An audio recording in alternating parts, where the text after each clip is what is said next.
your choice. Welcome, Victor. Hi. Welcome Thanks back. for having me again. It's great to be back. I know, your third episode. After several years. I think so, right? We did like 2 in succession. Yeah. Yeah, so a lot has changed. When I first met you, you were an herbalist or becoming an herbalist, and then your aspiration was to become a Jungian psychologist or psychotherapist. Yes. And then the path took a rapid shift, but sort of well, maybe you can describe it, but now you're on a, not quite a different path, but. Well, basically, my interest in Jungian psychology is still there. I'm actually quite fortunate that I didn't end up training in Jungian psychology. And that's because I was led to study homeopathy instead. And that's what we're going to talk about today.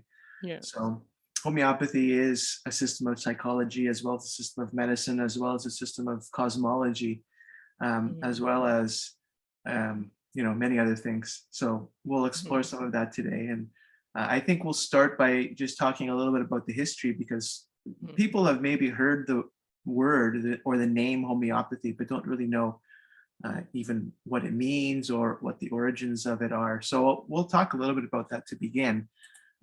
So Samuel Hahnemann was the founder of homeopathy, and his dates are April 10th, 1755 to July 2nd, 1843. So he lived a long life. He was working as a conventional allopathic doctor, and he gave up the practice because he was, in his experience, harming more people than he was helping. And he became completely disaffected with medicine and turned to translation to make a living. And he was translating mostly medical texts. So he was still involved in medicine in some way. And he spoke many languages, so he was translating texts from different traditions. And one time he was translating a text of Cullen, and it was Cullen's Materia Medica. And Cullen was discussing cinchona bark, Cinchona officinalis. And cinchona bark, Cullen said, from which quinine is derived, and it was being used to treat malaria. And Cullen said that cinchona was effective against malaria because it was bitter and astringent. And Hahnemann said, wait a second, that doesn't make sense, because there's many herbs that are bitter and astringent that are not effective against the treatment of malaria. So there must be something other than the bitter and astringent properties of cinchona that makes it an effective medicine in the treatment of malaria. So what Hahnemann decided that he would do was to take regular doses of cinchona to see what would happen. And sure enough, the symptoms that were elicited in him through this, one of the first provings of a medicine, we can talk about, what a proving is and why it's important. But the symptoms of Hahnemann taking cinchona were similar to the symptoms of malaria. And so Hahnemann said that there is something inherent in the essence of cinchona bark that relates it to the disease entity of malaria. And so this was the beginning of Hahnemann's formulation of the doctrine of similars, or like cures like. And Hahnemann wasn't the first person to think about the doctrine of similars. I mean, even as far back as Hippocrates, there is an attribution of the law of similars. And Hippocrates, there's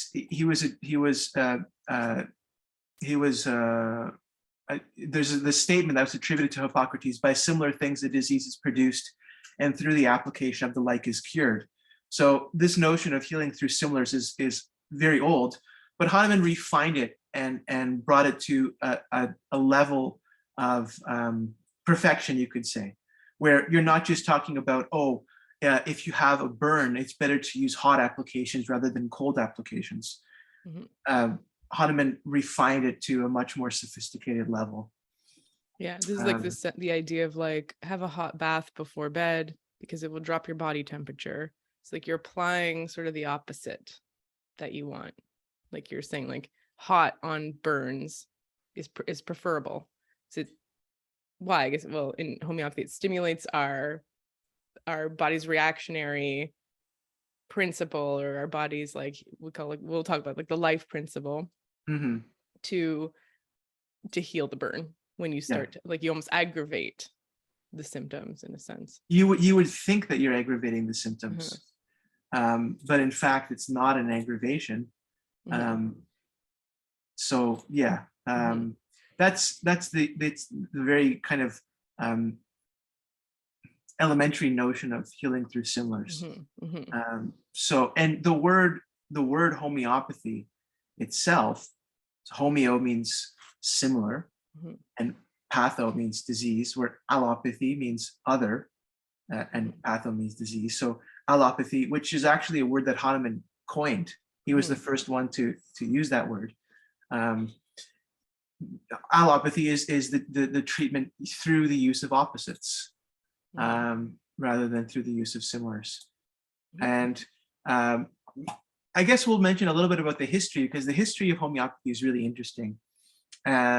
So, you know, listeners can go and look at the Hahnemann Monument, photos of the Hahnemann Monument, which was put up in Washington, D.C.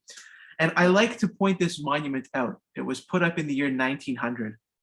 So Hahnemann was the only foreigner to be honored with a sculpture who was not associated with the American Revolution. And at the dedication ceremony, there were thousands of people there, including the president. William McKinley, who was the president at that time, attended the ceremony. And this just goes to show with what respect and reverence Hahnemann was held up, even in America, where he wasn't from. And during the 19th century, the allopathic profession was merely one of many available healing modalities, and one of many modalities that people saw as on a more or less equal playing field. And you know, homeopathy was not alternative to anything. It was medicine. And so homeopathic medical colleges were established throughout North America.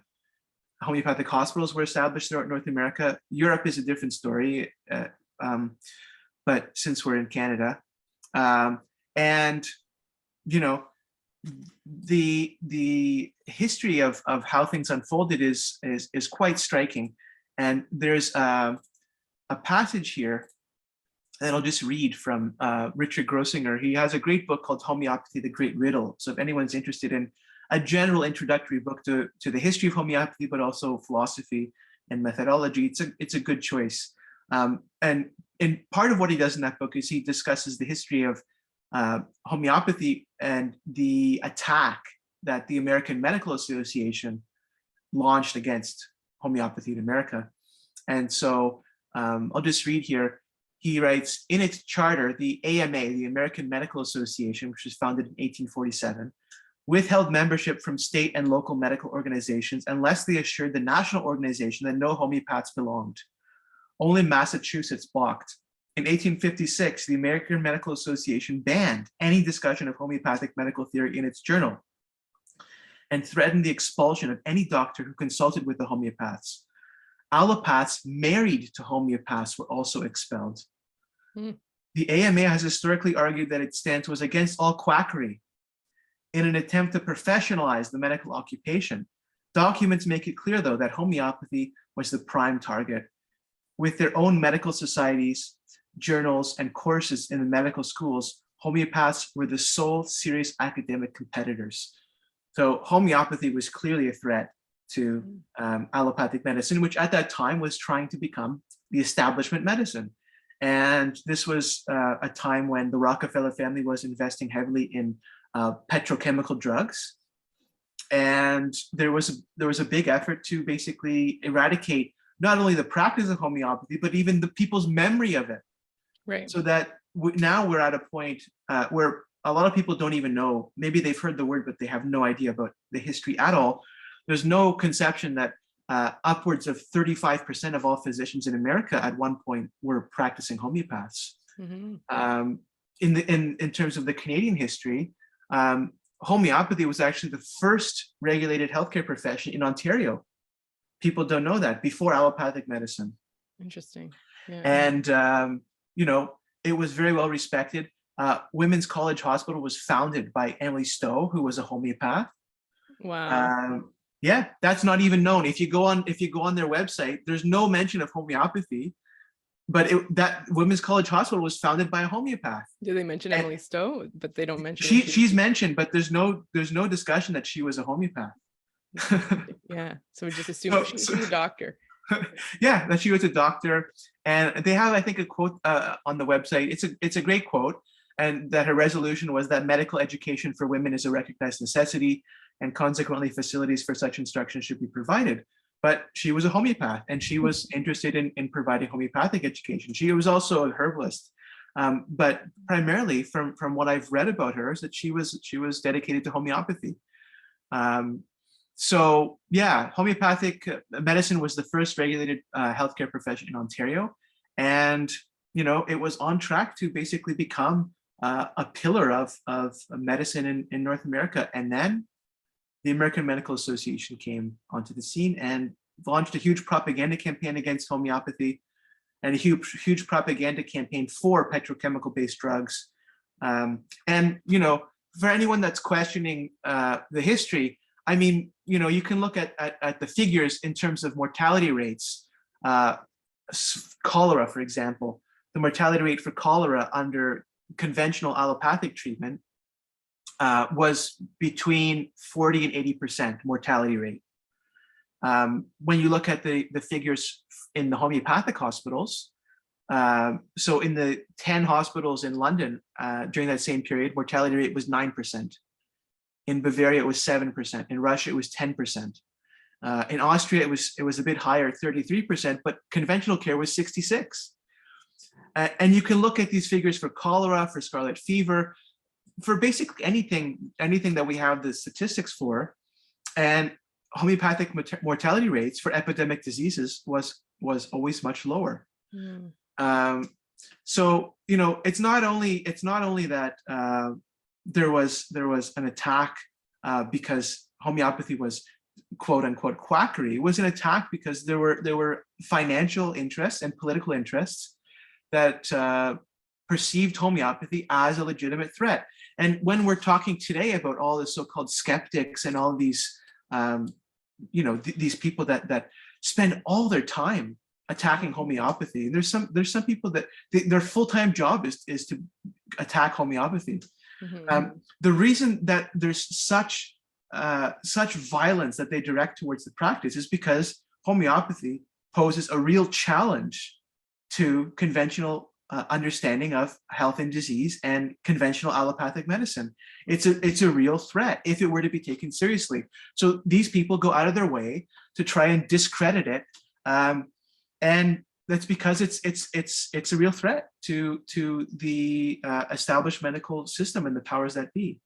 And it's done with these little quips, like you've heard Tim Munchin. I don't even know who the guy is. He's like some kind of comedian, and he's like, he has the famous saying that they love to repeat, like a meme is, if it worked, it would just be called medicine. Like if alternative medicine worked, it would just be called medicine. Yeah. Well, and it's like, we like to repeat it. It like has that like gut hit thing of like, you feel superior. Yeah. When you start to pick it apart and then you compare that with the history. Yeah, well, like, at one point it was just called medicine. It was. It was. And it's interesting, like, so we're talking about like this pivotal points, like the mid 1800s, right? Mm-hmm. If you look back to what was actually being practiced conventionally then, so there, it seems that there's this divide, right? It's like all of a sudden we're going to go with, I guess the conventional story might be, we went with the more evidence-based path, right? We went with the path of truth. We went with the right path, and we let go of all these like the quackery, which I'm interested in knowing the origin of this concept, quackery, and the word. I don't know if you know, but so we went on the evidence-based path of truth, and that's modern conventional medicine as we know it. But what, you know, in the mid 1800s, what were the standard practices? Like, we don't practice those today.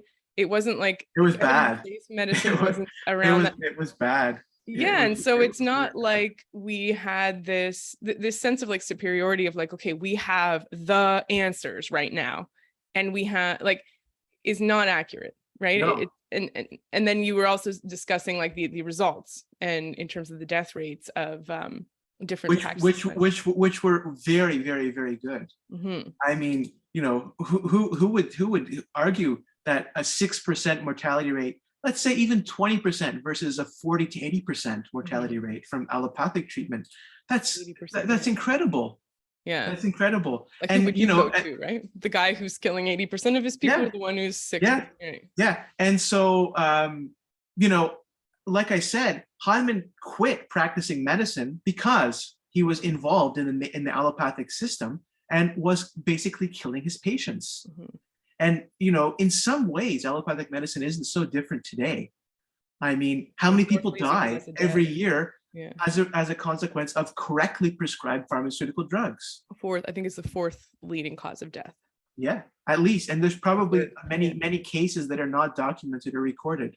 Right. This is like the documented and recorded. So these are the obvious, glaringly obvious cases, right? And, you know, so there's an account that is in a work by Harris Coulter. For anyone that's interested in reading about the history of the homeopathic medical society versus the allopathic medical society, Harris Coulter has a book called Divided Legacy. It's a 3-volume book, but one of them is specifically about this history of homeopathy in America. It's very interesting. But he recounts a scene of Benjamin Rush, who was one of the, if not the most respected American physicians of the late 18th and early 19th century. And it's an account of Benjamin Rush in Philadelphia treating or preaching about the treatment of yellow fever, which was epidemic at that time. And I'll just read it because it's a very humorous account. So Rush was surrounded one day by a crowd in Kensington, north of Philadelphia. All implored him to come and treat their families. There were several hundred. Rush, without stepping down, threw back the top of his curricle and addressed the multitude with a few conciliatory remarks. Then he cried in a loud voice, "I treat my patients successfully by bloodletting and copious purging with calomel, which is mercury chloride, and jalap, which is a highly toxic laxative stimulant herb. And I advise you, my good friends, to use the same remedies." "What?" called a voice from the crowd.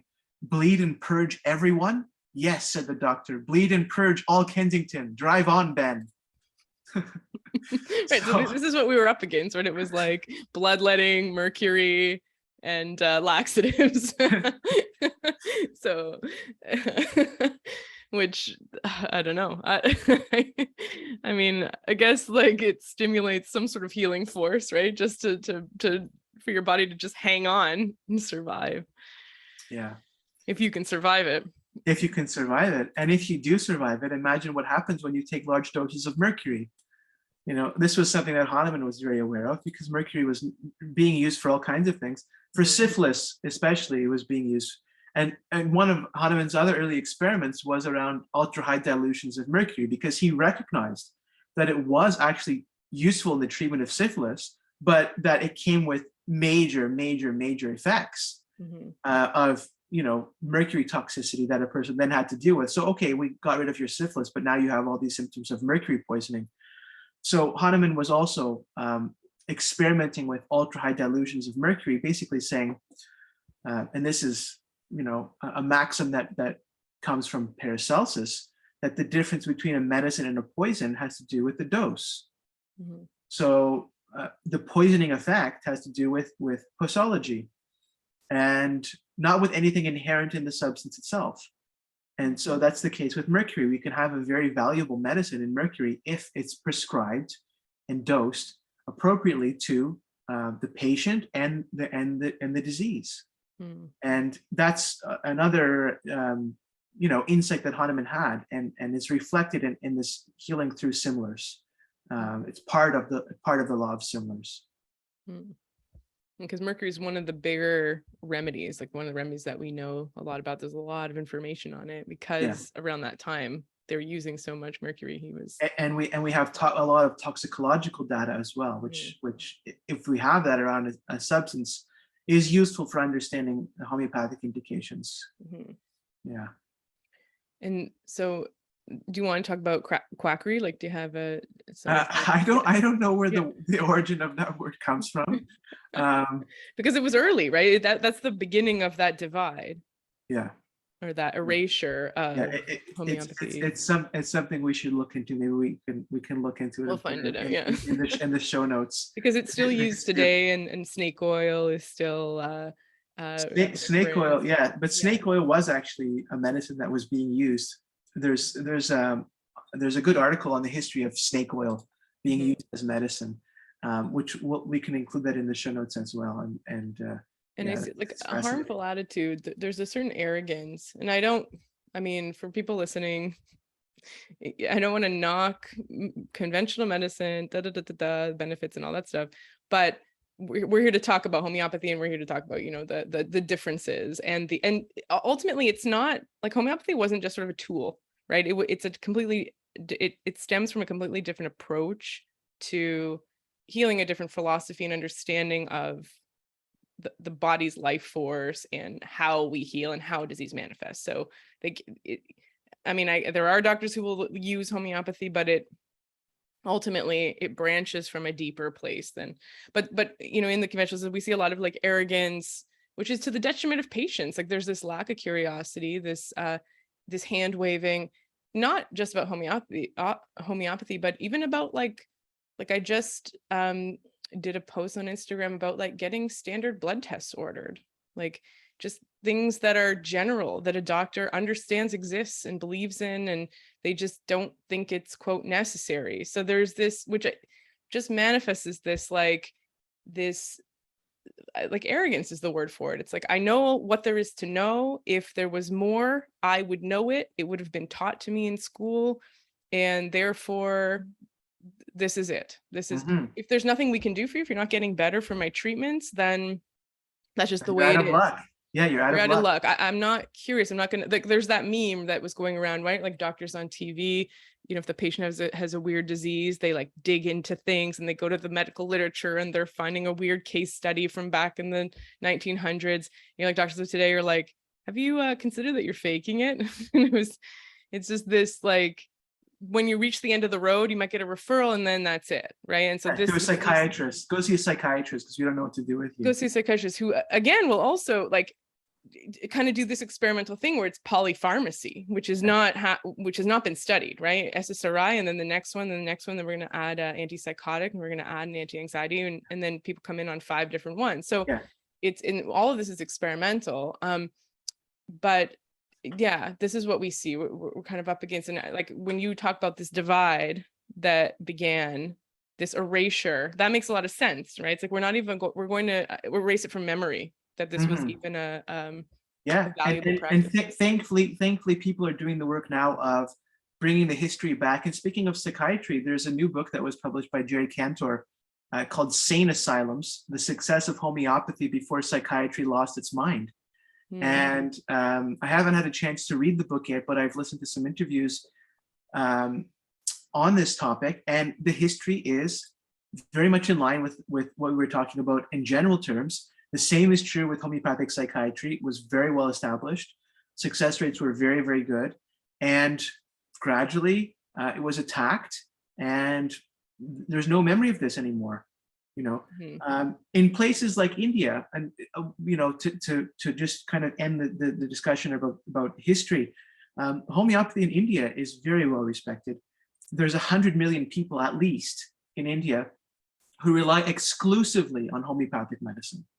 So this goes to show that homeopathy is a complete system of healing, that it's effective for a wide range of different conditions, and that there's when the propaganda machine isn't in full swing, and people are allowed to pursue the medicine that they want to pursue, many people choose homeopathy. And India is case in point. It's for anyone that has doubts, 100 million people are not being deceived with their trust in homeopathy. The numbers wouldn't be that big if it was all a big deception. So yeah, and so let's talk about how it works, what it is. Yeah. So where to begin with this? Essentially, we can. Well, we talked about like cures like. We touched on that, the law of similars. We talked on a law of similars. We can talk more about that. What I'll say on a kind of perhaps a meta level first, and then we can go into the details, is that ultimately, especially when we're working with chronic disease, the higher purpose of the person is where the disease starts. When a person is out of touch with their higher purpose, or suppresses or represses the higher purpose, this will result in disease. And we come into contact with ideas and thoughts that restrict our higher purpose. This leads to disease. And the energy field or dynamics that homeopathic remedies affect are intimately intertwined with an individual's higher purpose. And this comes from Hahnemann. And I'll read aphorism 9 of the Organon. The Organon is the central text of Hahnemann. He was constantly revising it and came up with 6 editions throughout his life.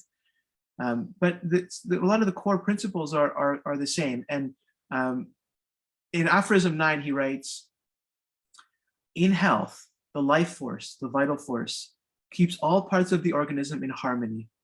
In the healthy human state, the spirit-like life force, autocracy, that enlivens the material organism as dynamis, governs without restriction, and keeps all parts of the organism in admirable, harmonious, vital operation as regards both feelings and functions, so that our indwelling rational spirit can freely avail itself of this living, healthy instrument for the higher purposes of our existence." So Hahnemann is saying very clearly here, health is not just about the absence of disease. Health is about allowing the spirit-like vital force to regulate the body, to regulate the mind in such a way that the individual person is able to attain their higher purpose. And ultimately, on a meta level, that's what homeopathy is about. It's about embracing and allowing for the flourishing of human potential. And so I guess, we can talk about, well, what is this whole thing about vital force? What's the vital force? Yeah, like this idea of life purpose. I've been thinking about this since like diving a little bit more into Carl Rogers, the great psychologist, because that was like his process. It was like, I'm going to provide these core conditions of like empathy, congruence, genuineness. And in our conversation and following you closely, your direction will unfold towards this higher purpose. And it wasn't like, it's interesting because whenever I think of higher purpose, I get caught in this dichotomy of good, bad, right? Health, disease, good, happy, depressed, like this idea of like happiness or good or moving towards some desirable thing. I mean, in a sense, the life purpose is desirable, but it's different from that. Maybe you could talk about this. I don't know if this is getting too far in the weeds, but like, what is this life purpose? It's not just like getting rid of something or some artificial state of happiness, or it's something deeper. It's a manifestation, like you said, the true potential.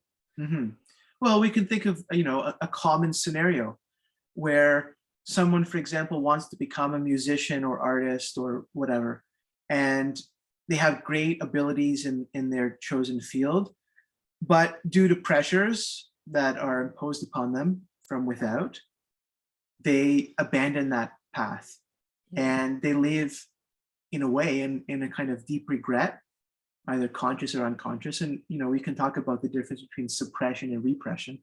Suppression has to do with someone that's aware of the fact that they have abandoned this higher calling to become an artist or whatever, whereas repression is someone that has pushed it down to a level of pure unconsciousness where there's no longer even a trace of conscious awareness of what they did. But so ultimately, the higher purpose is trying to express itself through this person. I mean, we can think of many examples. It doesn't have to be an artist. It's just kind of a, an archetypal story, right? A mother. Yeah, a mother, whatever. There's so many examples we can give. But ultimately, a person suppresses or represses this drive that they have to do something with their life that they want to do at a fundamental level. And they do something else instead.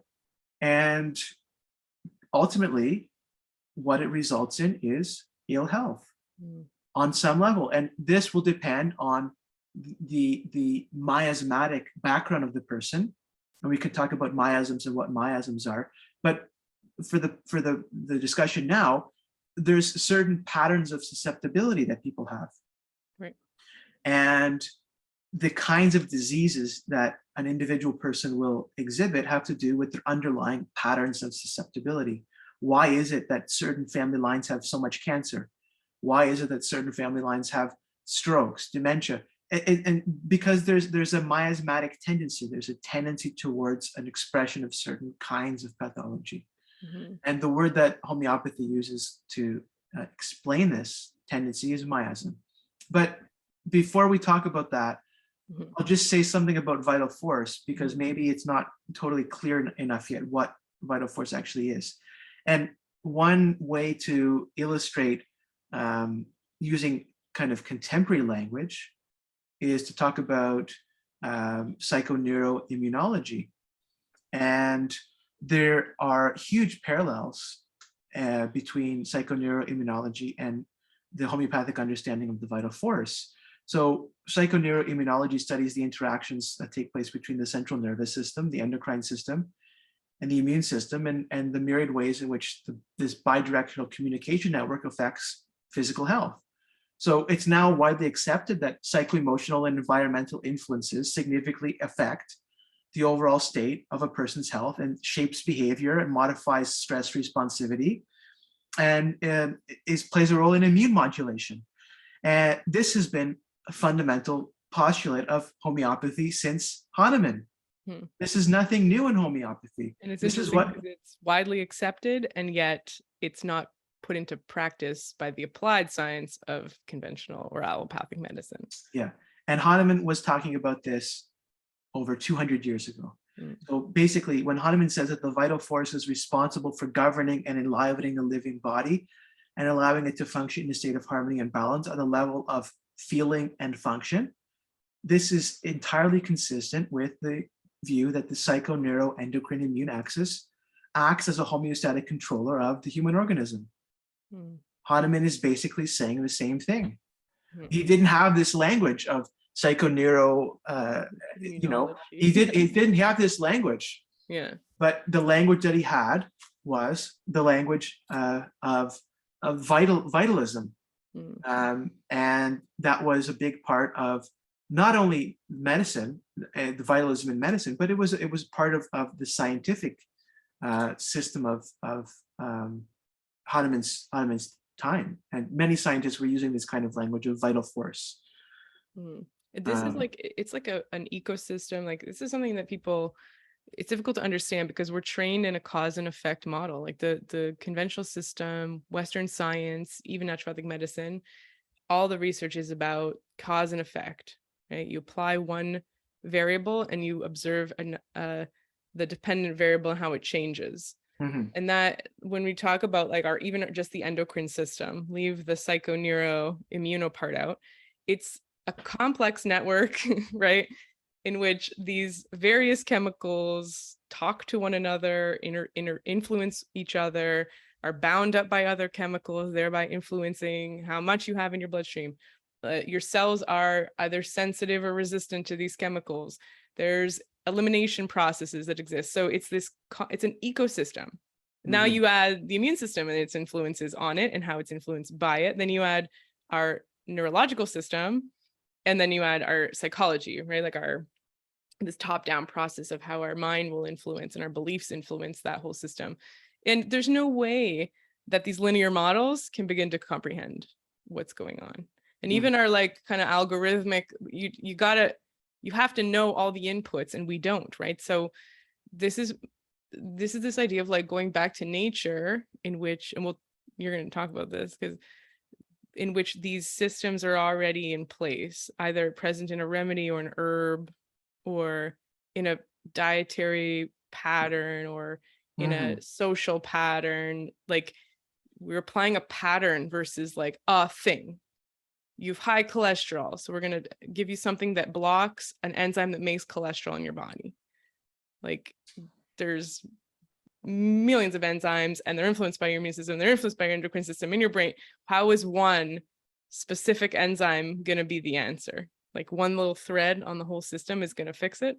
Yeah, it's the pitfalls of materialist science.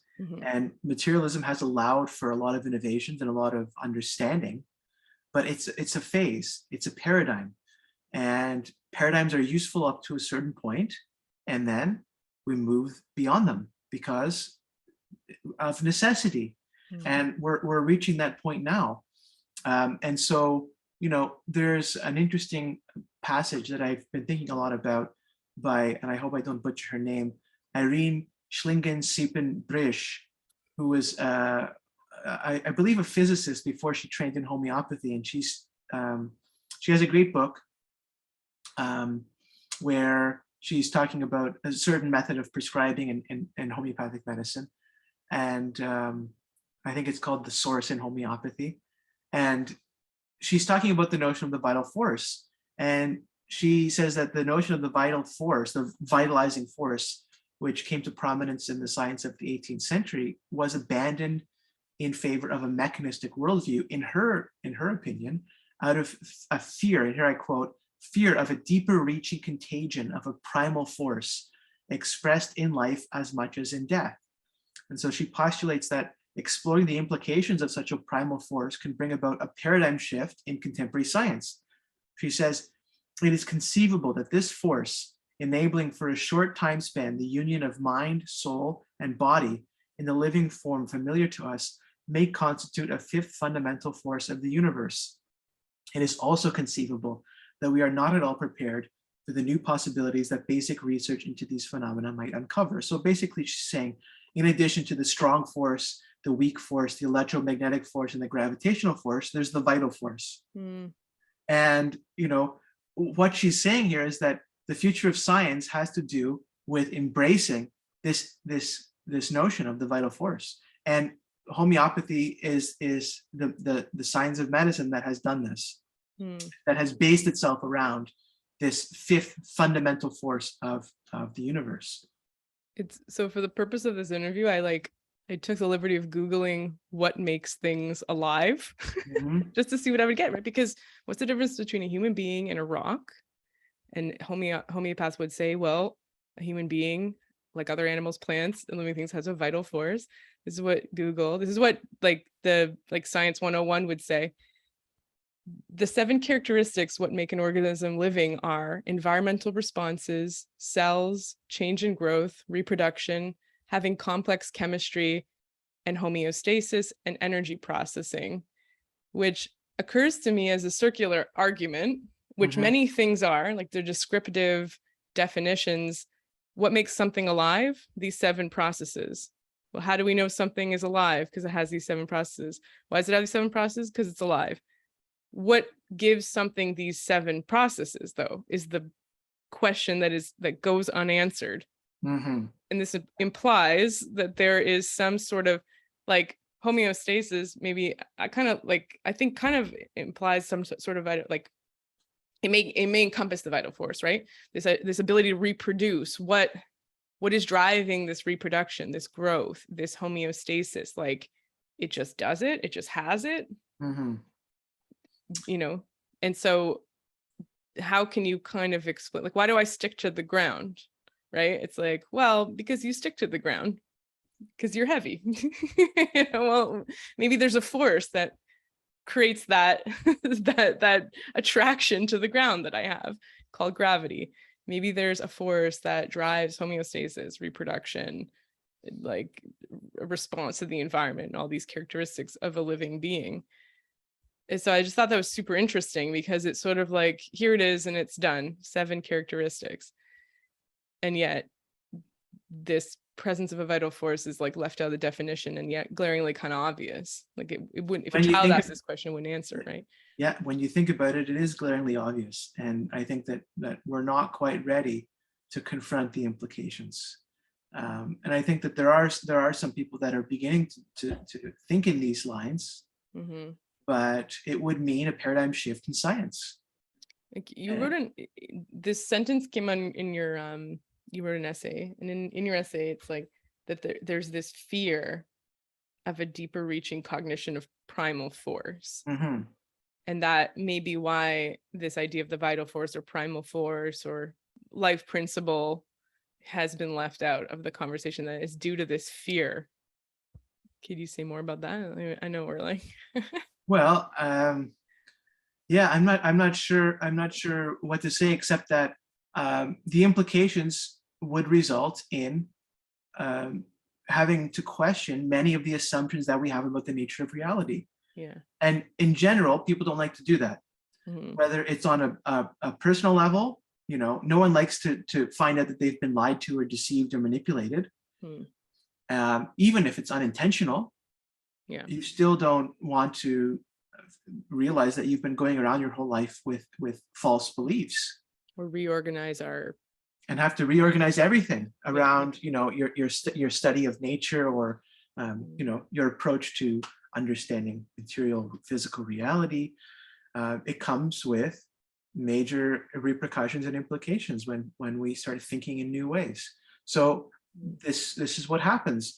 There's a new thought form that comes in, such as, you know, even the idea that if we go back and look at the history of science and the paradigm shifts that had happened, that the Earth is not the center of the solar system.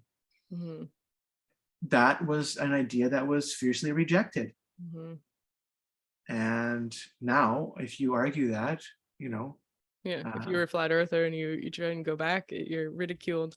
And it's interesting because we use that as an example all the time, and yet we don't embody the repercussions of that, meaning that things that you take for granted to be capital T truth could be the equivalent of the Earth as the center of the universe, right?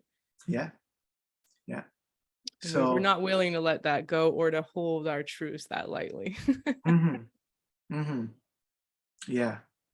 So, I mean, and okay, but the notion of the vital force in the rock, I mean, I'm not sure, maybe the rock does have a kind of vital force. There is an organizational principle, right? There is an organization principle. And and that's it's different than the way that the vital force of a human being expresses itself.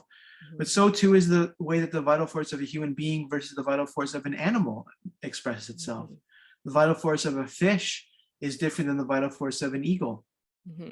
You know, there are differences in terms of vital force, and this is something that I think needs to be explored in more depth. I think it's a topic for more investigation. But you know, we can think about, you know, what vital force means, or what this energy that is inherent in substance means, through looking at how what the effects of a given homeopathic remedy are. It gives us a big insight into the nature of substance.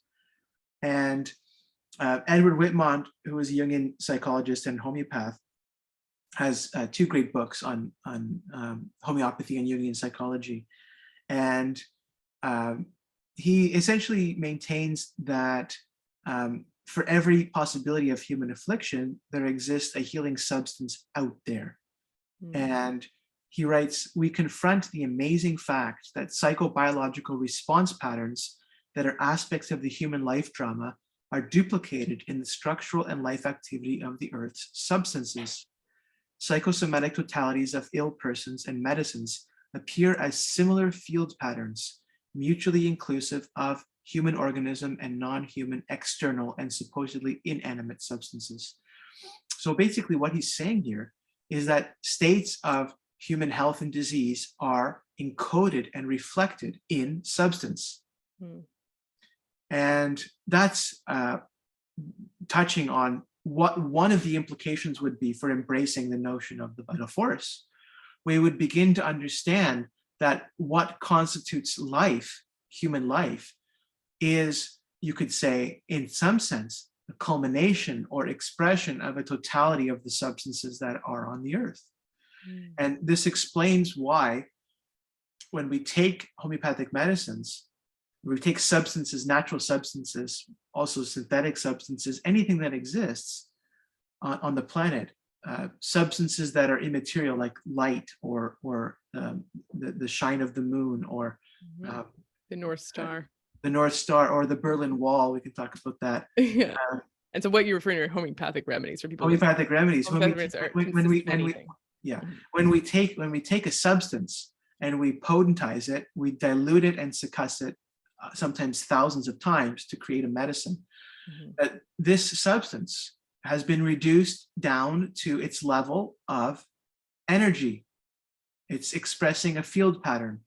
And the idea that adheres, the archetypal idea or formative pattern that allowed for a particular matter or material being to come into existence, whether it's something that spawned from nature or something that was created through human activity, there is a background underneath or behind or underpinning that physical material substance that is energy. And when we have a homeopathic medicine that's made from a particular substance, what we're dealing with is the energetic pattern that underlies the material substance or being in question. And that is one of the implications of beginning to start to investigate the notion of the vital force, is that we start to understand that things, beings, are much more than just a physical process. That physical process is informed and actually was generated through an archetypal pattern, an archetypal energetic pattern. Yeah, you use the metaphor that, well, the metaphor is used quite often of like attunement and a song. And then you use in your essay this idea of like depression has these characteristics of darkness and heaviness, which are present at the physical level, at the chemical level, at the neurological level, at the psychological, emotional, spiritual, environmental level, right? And relational level. It's not, and so you kind of, it's been reduced to a chemical deficiency, and so there's a song or something is interrupting this dark and heavy pattern is now manifesting at every level of the human being, and it's interrupting their vital force. And it's it's like a song that doesn't belong, but it's not wrong because it has a place somewhere else in nature. There are things that are dark and that are heavy and that are gloomy, and that is right for that substance.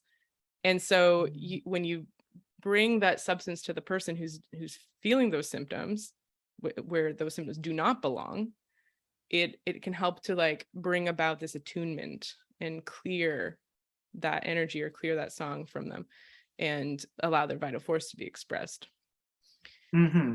Yeah, so this is a kind of the way that Rajan Sankran, who's an Indian homeopath, expresses the nature of healing and disease. Basically, he says that that there is a non-human song, or you could call it a field pattern, that comes in.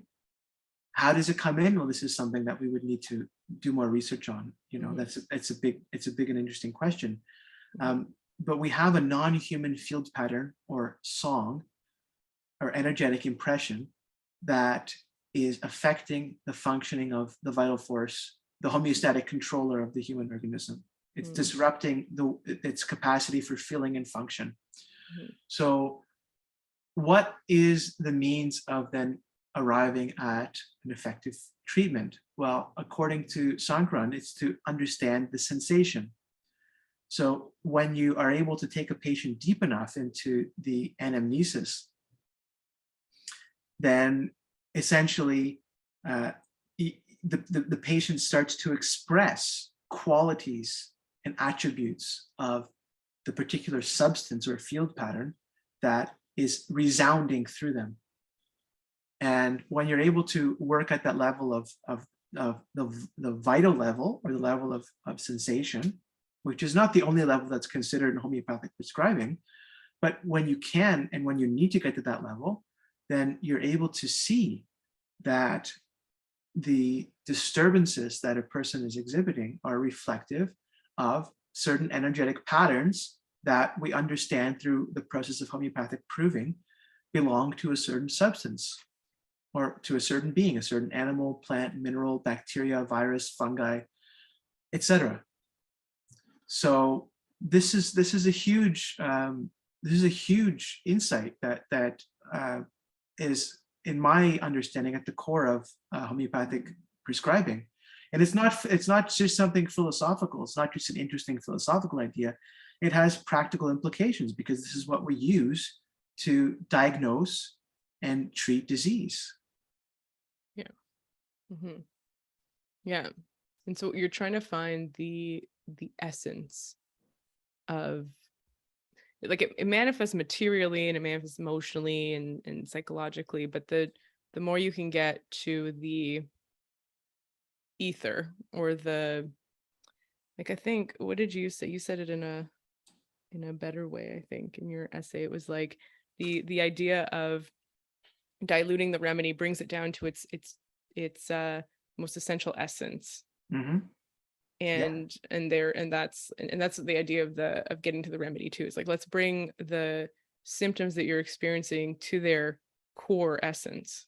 Mm-hmm. Right? You have a headache, interesting, okay, but it's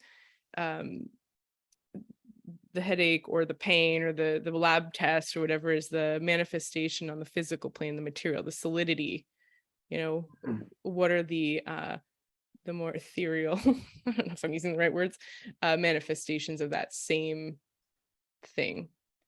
Right. You could even say, what is the background of the disease? I mean, that's maybe a way of expressing it, that people are able to begin thinking about this, that whenever you have a complaint, be it a headache or arthritis or cancer or whatever, there's a background. It doesn't just come out of nowhere. Yeah. All of our symptoms have meaning of some kind. We may not be able to discern that meaning because we don't have the insight to do that. Even practitioners are not always able to discern the meaning. And that's part of actually the joy of working in the healing profession, is that there's a deep mystery involved. Yeah. That's opening to the sacred dimension of what life is about. That there's such complexity that when you embrace it and you embrace not knowing, it leads you actually to places of very deep realization. And so that's one way of expressing, I think, what you were just describing. But there is always a background, and in homeopathy, that background is not anything physical. I mean, of course, there are cases where someone has had a physical injury. I mean, no one's going to deny that the cause of that was physical. But how does that person that has a physical injury, how do they respond to it? Mm-hmm. What led to it as well? What led to it is a person very accident prone. Mm-hmm. That's a symptom. Mm-hmm. That's a symptom. There's susceptibility there's a susceptibility to get into lots of accidents. Mm-hmm. There's a susceptibility that some people have to be stung by bees a lot, and so they may require a couple of doses of apis, which is made from the bee, and to change their energetic structure. Mm-hmm. And this is this is speaking to what Hahnemann really emphasized, and what I want to share is just how Hahnemann begins the organon. He speaks of the material view of disease. I'll just read a short passage here, which is germane to our discussion. He says, material view of disease. Generally speaking, the old school of medicine, allopathy, presupposes in the treatment of diseases, in order to cure them, nothing but material causes, partly blood excess, plethora, which is non-existent, partly disease materials and acridities.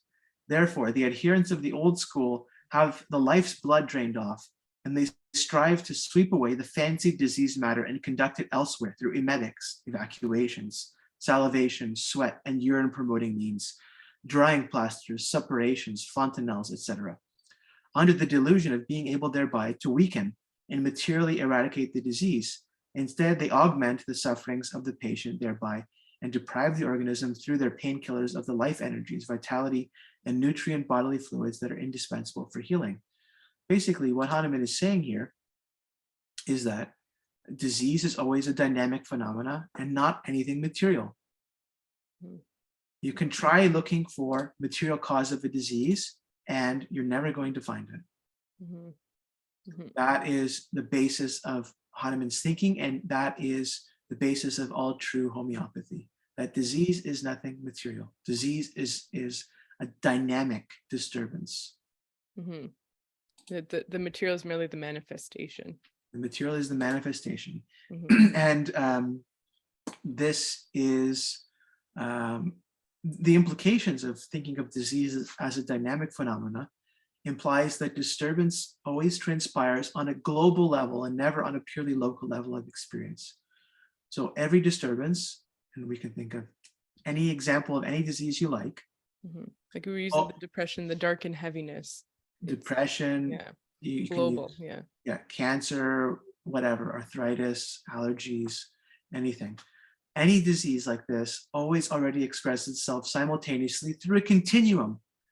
And this continuum is made up of mind and body, which are inseparable. But the idea that diseases originate in the mind, such as you have in certain schools of psychoanalysis, Freud, for much of his career, maintained this idea that a lot of diseases originate through unconscious repression, or that diseases have a purely physical basis. These ideas are both incomplete and they're unsatisfactory. Homeopathy says that the origin or source of a disease must always be sought beyond both mind and body. And that's the level of the vital level, or the level of sensation.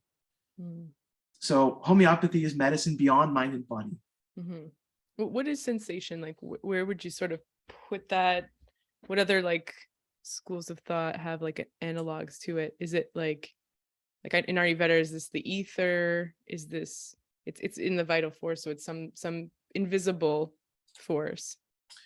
I mean, it would be interesting to try and explore and cross-examine notions of prana and qi in Chinese medicine, and see to what extent they overlap with the notion of the vital force in homeopathy. And I'm sure that there are people probably in India that have done this with respect to Ayurveda and homeopathy. Something that I think I'd like to explore more. I can't really speak on it because I think it's I don't want to do injustice to these other notions that I don't know as well. But I think there probably is a lot of overlap. It's an expression of a universal truth. You can say that the vital force is a universal truth. The way that it's understood, because ultimately it's infinitely complex. We can't have a perfect and complete definition of what is vital force. What is life? That even to ask that question implies that we're never going to have a definitive answer. We might have some good ideas about that. It's Euroboric, right? It's like and something that touches on a dimension of truth that we're able to arrive at. But there's always more that is outside of our grasp, outside of our reach. And the vital force is that which is allowing us to have thoughts to try and define it. Can it define itself? So what I'm asking is that it is expressed at this level of sensation, beyond words, beyond emotions, beyond facts, beyond physical sensation. And so all of those things, the emotions, the physical bodily feelings, morbid pathologies, underneath all of those is a sensation. And maybe we can give an example. We could talk about, let's take carcinosin as an example. The remedy made from made from cancerous tumor. So when we look at the keywords, the sensation level, we have, this is from Rajan Sankran: control, perfection, fastidious, beyond one's capacity, superhuman, great expectation, chaos, order, stretching beyond capacity, loss of control, and self-control. And, you know, we have a kind of chaos, desperation. You're like kind of, you know, it's your remedy when it like hurts your feelings. Do you? You're like, ouch. Yeah. Well, and so these words are the expression of someone that's needing carcinosin. Underneath the pathology is this level of sensation. It's in one way of thinking about it, it's the orientation that a person has in the world. And it's automatic. It's like a program that a person has. Yeah.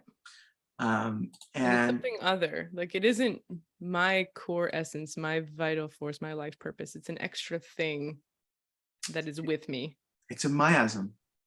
Yeah, that's what we're moving towards, is this notion of the miasm, which is a heritable energetic pattern. And so yeah, when we see, you know, the cancer miasm, when we're thinking about the cancer miasm, basically, you know, Sankaran says that we see the incidence of cancer increasing all throughout the world, and it's not entirely explained by control of infections or the increase in lifespan. The incidence, the rise of the incidence in cancer has to do with the pressure that's put on people's lives to exert superhuman effort in order to survive, as he puts it. And he says that the feeling of the cancer miasm is that one is expected to fulfill a great demand, which he feels incapable of accomplishing. And this person wants to cover up for this feeling of inadequacy or deficiency. They feel that they're not sufficient, but they've put everything into this intense, really intense effort to survive. And when they fail, it means death and destruction. And they're caught in this struggle that's seemingly without end. So that's in one example of a sensation. Because, you know, a patient could come in needing carcinosin. They might have vertigo, for example. And underneath the vertigo is that sensation. Yeah, they might have arthritis, and underneath the arthritis is that sensation. And you can go on and on and on. The disease itself, in a way, doesn't matter. What matters is the sensation that led to the formation of the disease. Why did someone have a particular manifest? Why did someone get vertigo rather than arthritis? Well, that has to do with their own patterns of susceptibility. A miasm has many possible modes of expression, but the way that it gets expressed has to do with an individual susceptibility. Same with approving of a homeopathic remedy. And I'll just say what approving is briefly. Approving is method that was devised by Hahnemann, and it comes from a German word which basically means to test. And essentially, what approving involves is giving a group of people, usually a group of people, a medicine, a homeopathic medicine, that they have no idea what it is, and they take it at a sufficient dosage that they start to elicit symptoms. So these symptoms then are carefully documented and recorded and analyzed, and they become the basis on which that medicine can be used clinically. So if someone, you know, so the group experience is analyzed, it's recorded, it's put into repertory language. Repertory is kind of the dictionary of symptoms that homeopaths will use to as a tool to help analyze the case. And basically the proving reveals what the nature of the substance is when it's been turned into a homeopathic medicine. It's a kind of double-blind, placebo-controlled study of a substance that's been subjected to ultra-high dilution and succussion. And yeah, so but everything is documented. It's not like everything is documented. But the reason that I wanted to bring up proving is because different people in the same proving will exhibit different symptoms. So there might be some themes, some overarching themes, especially if provings are done over and over again with different groups, which is how you get a full picture of what a remedy is. One proving can be sufficient, but it's, the more provings we have on a substance, the better, because it's more data, more information about, what the medicinal action of a given substance is. But why is it that people in the same proving group, even though there are underlying themes and patterns, why is it that one person will exhibit a certain set of physical symptoms and another person exhibits another set? It's because they have different patterns of susceptibility. So that's also touching on this level of the energy body, or the vital level, because they're tuned in a certain way to express certain patterns of health and disease. Yeah, and this is why remedies have physical characteristics, even interests, even sort of personality characteristics, but that isn't the best way to select a remedy, especially according to Sankaran. It's to find the essence of the remedy and the essence of the disease in the person. Chaos, order, control, perfectionism, rather than headache, lymphatic congestion, weight gain, whatever. Likes art and music, likes to dance. So, I mean, there are cases where sometimes you have a strange, rare, and peculiar symptom. And homeopathy is very interested in strange, rare, and peculiar. So, for example, and I had a case that involved this. The case involved extreme fatigue, lethargy, that came on very suddenly and unexpectedly for this patient. What gave me the indication as to what remedy to use is that he was experiencing ringing in the ears after he started eating. So that's unusual. That's very strange. I mean, how many people experience ringing in the ears shortly after they start eating? That's a very unusual thing to have happen. That was one of the symptoms that was part of this complex of symptoms that he had. The main remedy for that, and there aren't many, the main remedy is graphites. Took graphites, and the next day he was skiing again. Interesting. Yeah. He was enjoying his vacation, So sometimes you have a symptom that is expressive of a deeper pattern, a deeper energetic pattern. And in this case, it was this unusual symptom of the ringing in the ears. Sometimes it could be, it could be, what are some other strange, rare, and peculiar symptoms? Can be, better from extremely vigorous workouts. Right. That's, like, we're not talking here, working out to the point of feeling good. We're talking about pushing oneself beyond one's limits, and someone feeling really good after they do that. That's unusual. Most people, if they push themselves beyond their limits, are going to suffer in some way. We can think of, but there's certain things like this that if a patient comes in and they say something like this, or they have unusual dreams. Or another example that I had recently, a patient that was having very unusual thing happen to her, and it was having glass break when she was holding it or touching it. And this was something that was she just brought up. She said, something weird has been happening. I'm noticing that recently all these glasses are just breaking, and for no reason. I just have them in my hand and the glass breaks. Well, what's that suggestive of? It's suggestive of a remedy from the uranium series, a radioactive remedy, which it's one of the strange, rare, and peculiar symptoms that's associated with these remedies. And I prescribed plutonium muriaticum, and it really helped.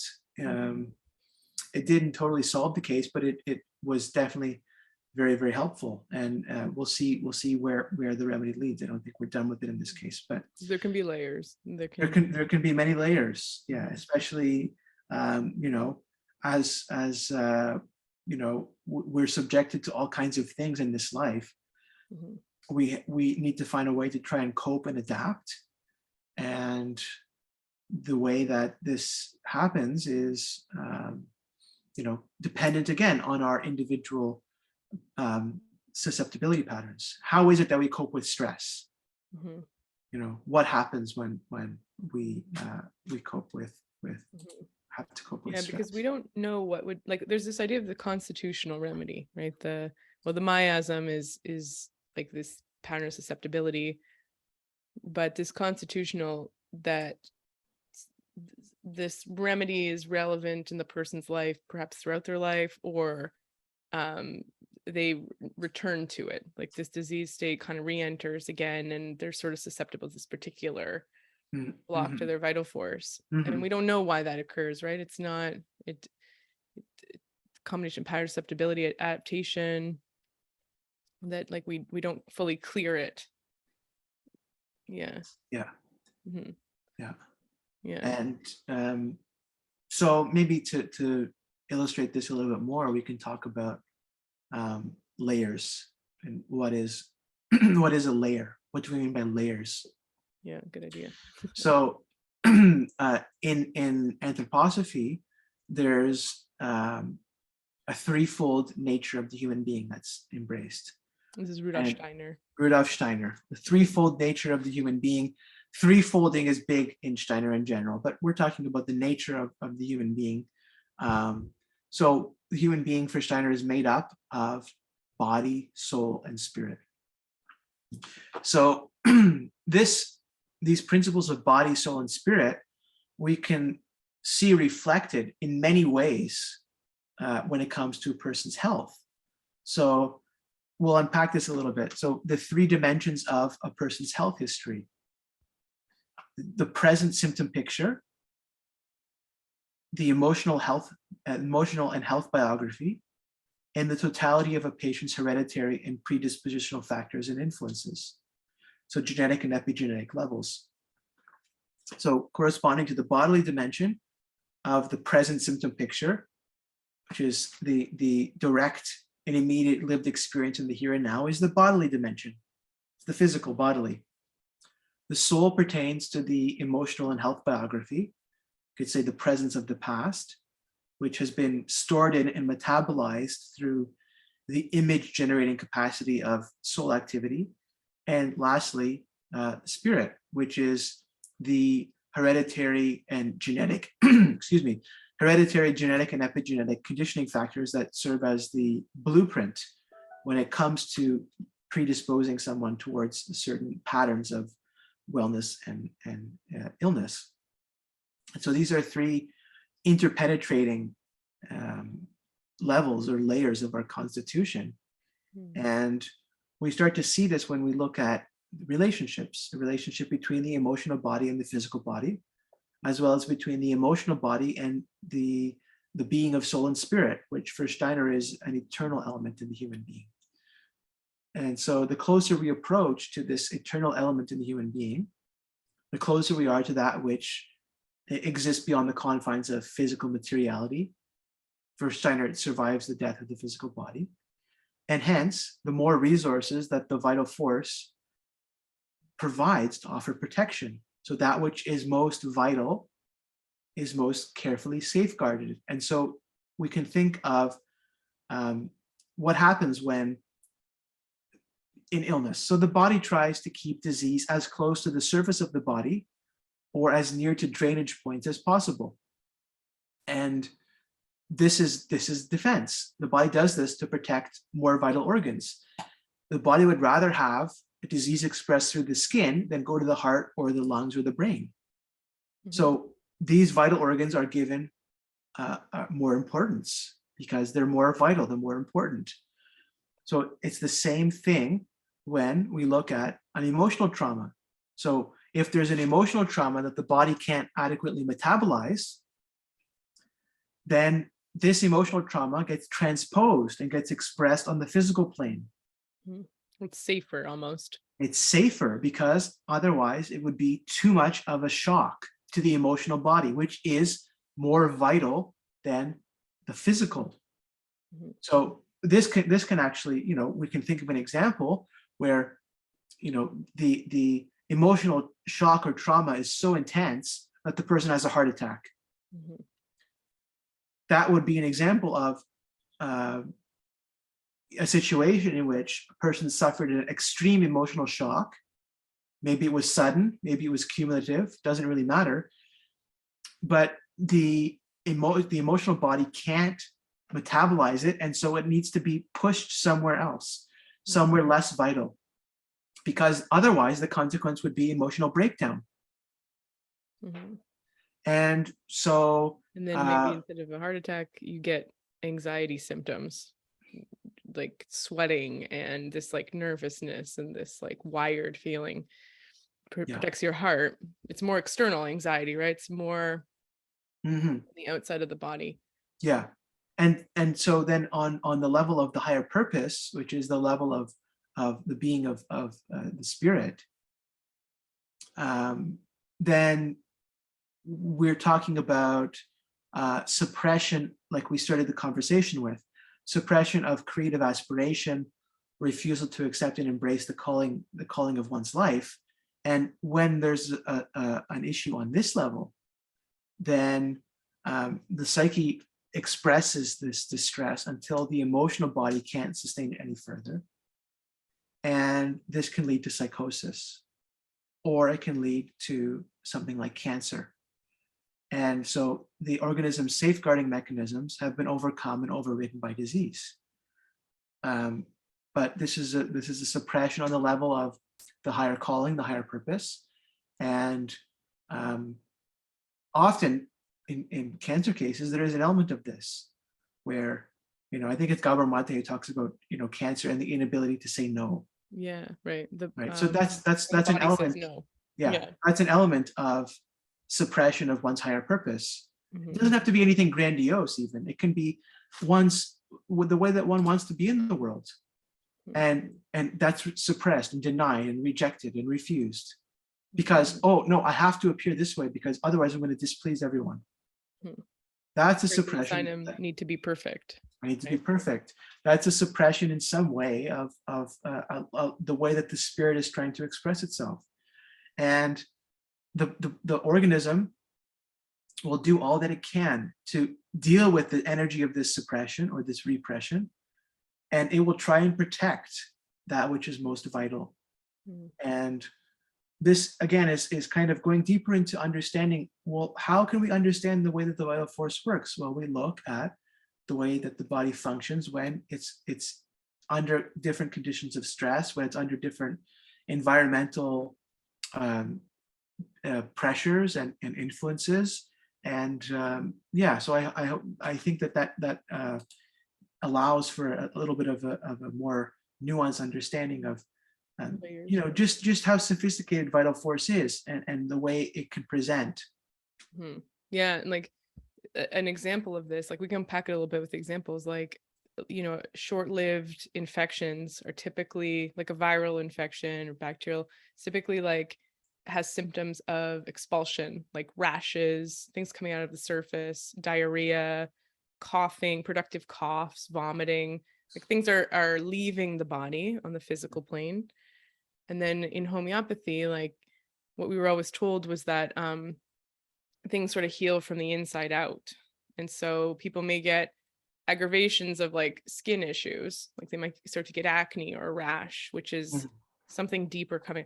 We say this in naturopathic medicine all the time, like if somebody has acne, that's a good health condition to have, right? It's good that it's coming out and that disease state is not being driven inside. Absolutely. And you mentioned like eczema, right? So this example, eczema is a symptom of atopy. So usually like allergies, asthma, eczema comes in a triad. And you're like, well, in conventional medicine, you suppress it with corticosteroid creams. You just shut it off. And then you may see it expressed now as asthma. It starts to go into the lungs. Yeah. And it's the same disease. It's the same disease, just being expressed on a different plane because the surface manifestation has been suppressed. So that's what happens when you suppress symptoms rather than allow them to be expressed. And homeopathy does encourage that. I mean, we don't necessarily want to have long-lasting aggravations. but short aggravations are part of a healing response. And, we can talk about Hering's law of cure, which is a very interesting and I think applicable to basically every healing profession because it's a universal law. And basically what Hering says is that we know that we've initiated a healing response when we see the following, that the symptoms move from above downwards, from within outwards, from a more important organ to a less important organ, and in reverse order of their appearance. So we can use this example. So the patient that had the asthma that emerged as a consequence of suppressed skin eruption, they go for homeopathic treatment, and what happens? Well, what happens is the asthma gets better and the skin symptoms come back. So we have from within outwards, we have from a more important organ to a less important organ, from the lungs to the skin, and in reverse order. So going back in time and expressing, the body has the resources to express that which it was trying to heal itself of. The vital force was pointing to what it needed in order to maintain itself in its integrity, but it was suppressed instead. And so we give a remedy, we see all of these things, that is a sign that a healing response is taking place. They were moving in the right direction. Moving in the right direction, yeah. I see this all the time, like with migraines. I see, migraine and depression like in the same patient who has constipation.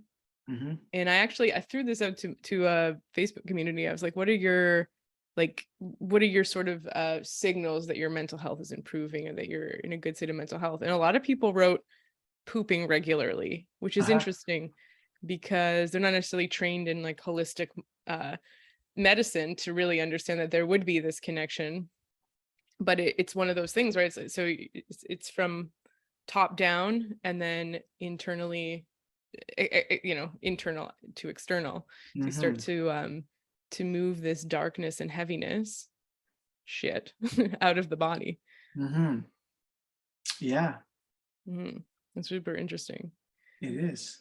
I wanted to, so I don't know. There's this sentiment that's been that's quite pervasive, this idea, and that like why don't we like this idea of responsibility? Like when you were earlier on in our conversation discussing like disease doesn't arise at the physical, it arises from a deeper these deeper processes, right? Like so like in your essay, right, you're like this conversation between Joseph Campbell and a woman where she goes, why did God do this to me? And he's like, God didn't do this to me. The creator's in you. Find that part of you that created this. But even at a simple level of like this idea of like agency and power over the results that we're experiencing, our symptoms, why is there rejection to this idea? Like, why is it even uncomfortable to talk about? Why I see a lot of like conversations around this rejection of the idea of responsibility of health, that it's some sort of privileged position. For me, the alternative then is to give your power to a system, right? To relinquish it to a doctor who's another human being with their ideas, their system of education, their understanding of how things work. It doesn't make sense to me personally, but I see this a lot. I don't know if that question makes sense, but yeah, it makes sense. It's a big question. It's a big question. This is one of the main things that, in my view, homeopathy is involved with. It's to give people back their sense of autonomy and to make them aware of, like Kahneman says, the higher purpose of their existence. But one thing that can happen is that I think part of the resistance is at a deeply unconscious level, and people don't necessarily know what it means to feel disencumbered of the disease entity that they have, because it could be a inheritance that goes back many generations. Right. Could be a pattern, a deeply held pattern that's expressed on a very deep genetic or epigenetic level of the person's being. And that is, you could say, their basic orientation in the world.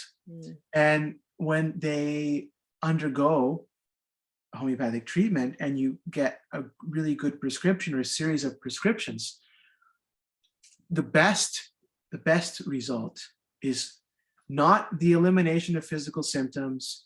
It's not better sleep or better appetite or anything like this. It's insight. If you have a patient that comes back and they say, wow, the world is different for me now, then you know that you're on the right track, even if the physical symptoms are still there.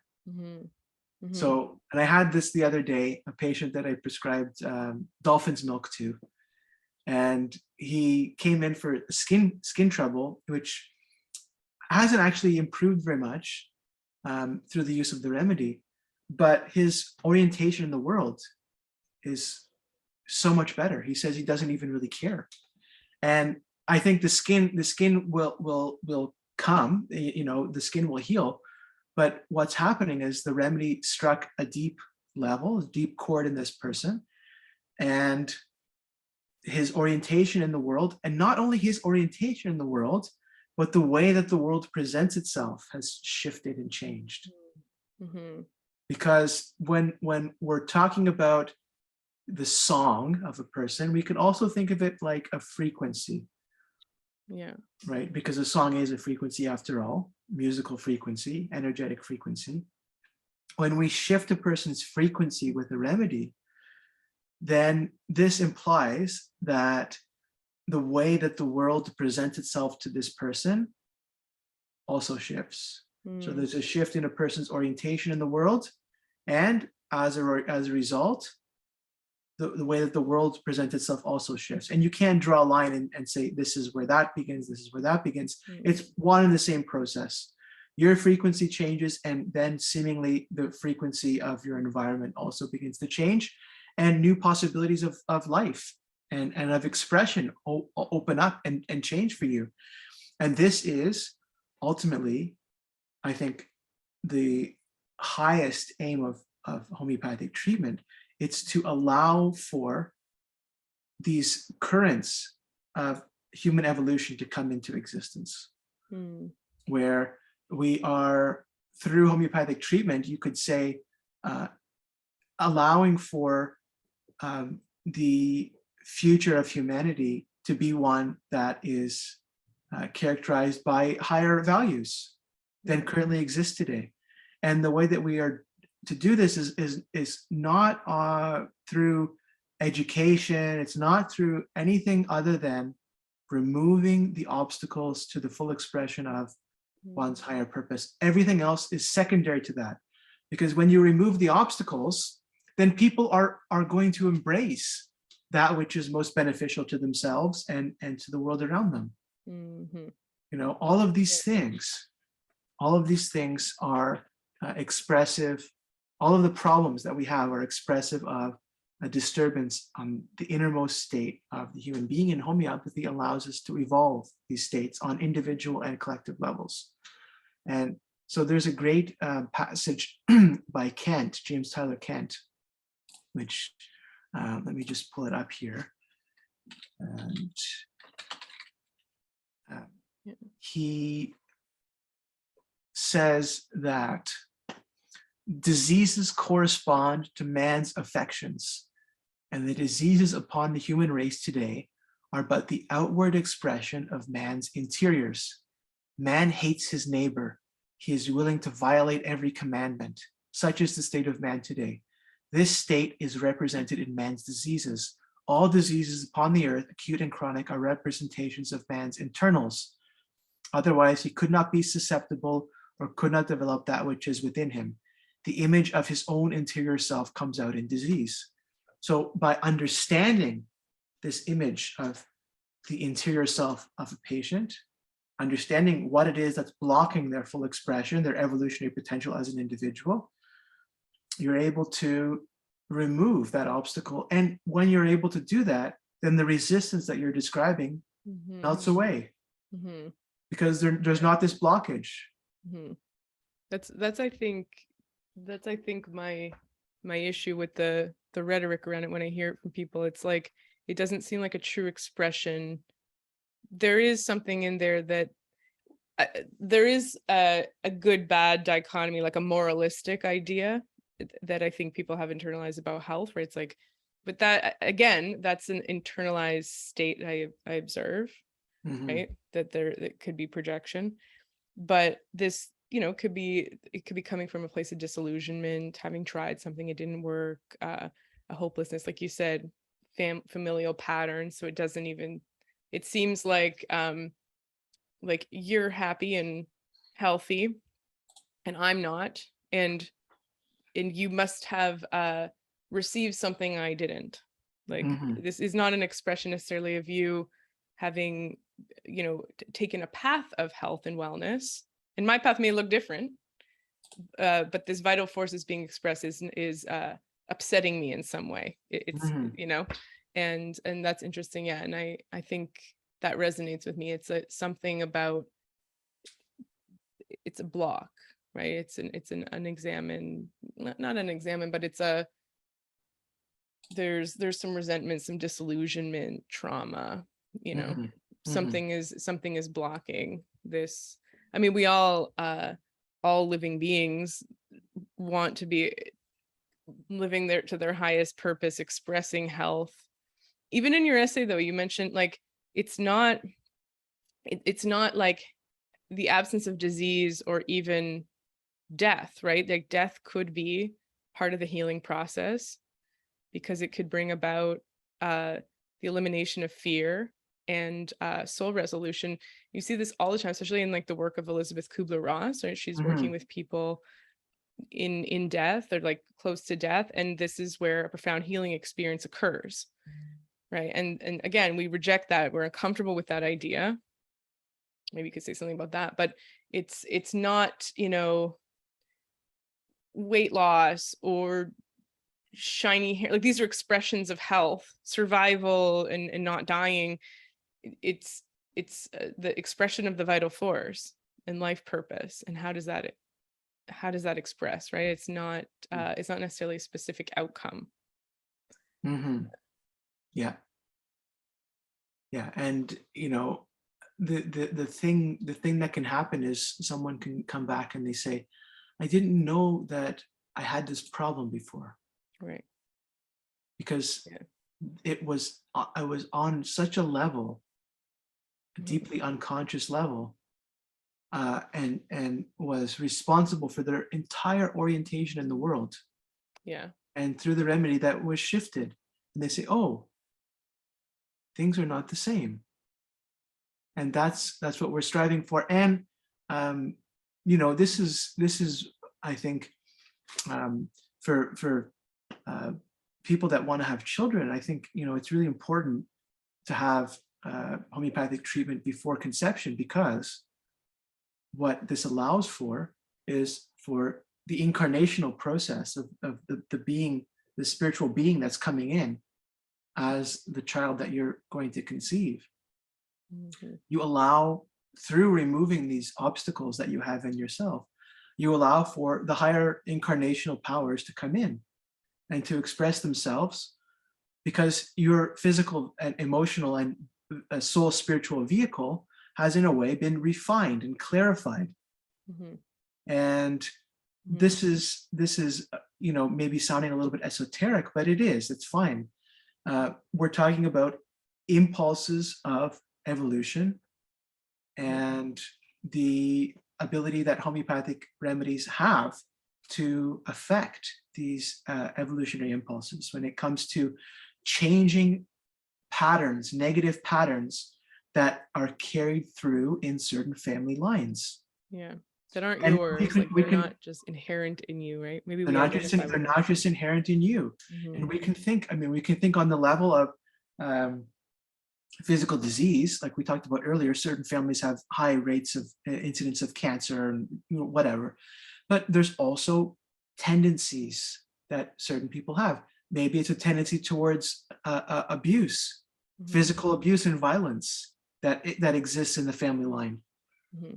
Even if you yourself are not, you think that you've broken the cycle, then you have a child, and then sure enough, you see elements of that in the child, right? Maybe it manifests as self-abuse, or maybe it manifests as self-abuse, or takes a morphed or warped form, because because it's a negative, it's a negative impression that the system, that the organism is having to deal with, and it's trying to deal with it, but needs some support in order to do that.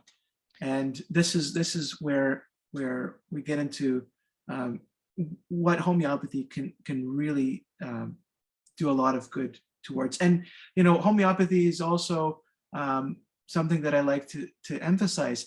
It's not just for treating diagnosed diseases. We're talking about a system of healing that allows for the clarification of one's higher purpose.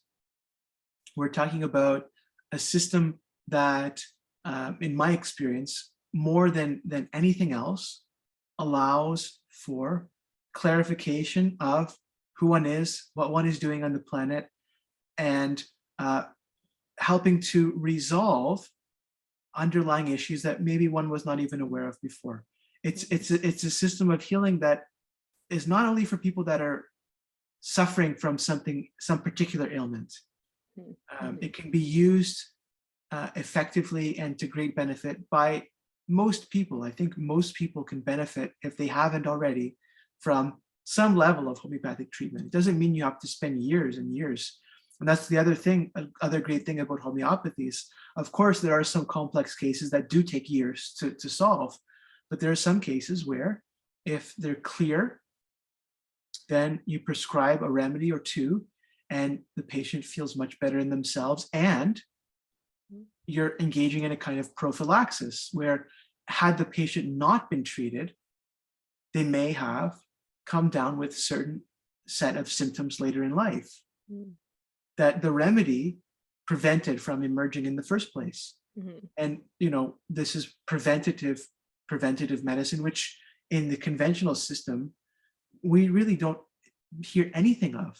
It's completely, what we call prevention is really just screening, early detection of something that is already there. But that's not prevention at all.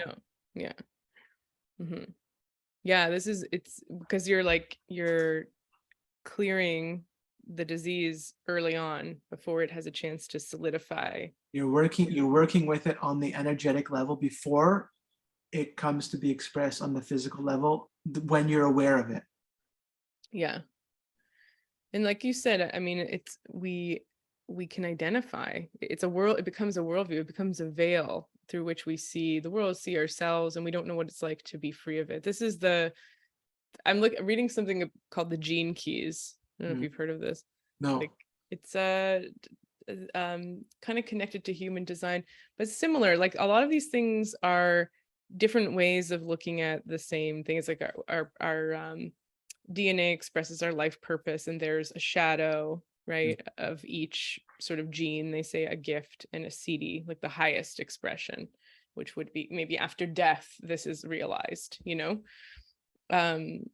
and it's a similar idea, right? It's like, you don't really know that it's just a basic orientation. You don't even know that this is how you see things, that someone else may see something differently.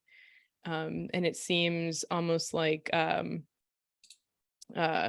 platitude or empty advice or spiritual bypassing to be told something different, and then, like you said, you take a remedy and it sort of shifts the entire thing.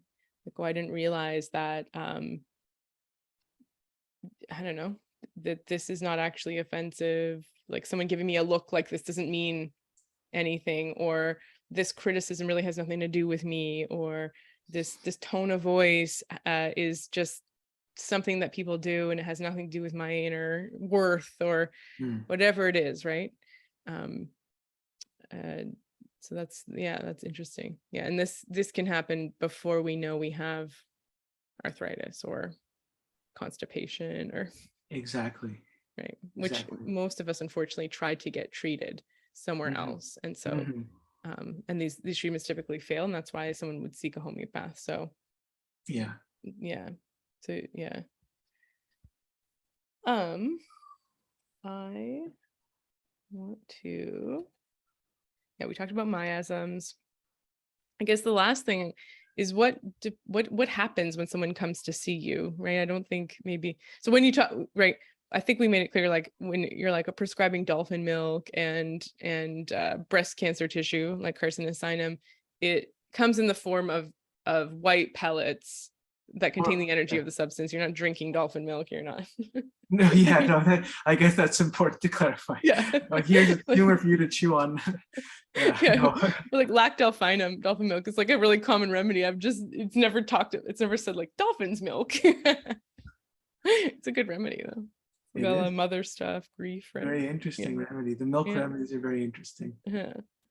So there, ultimately, you actually prepare your own, extract them in alcohol, but it's essentially like an alcohol tincture, or pellets. But what's the process of getting there? Like, what would someone the process of getting to the prescription? From the perspective of the patient, from the perspective of someone that wants to see you and get this process started, like, what do they?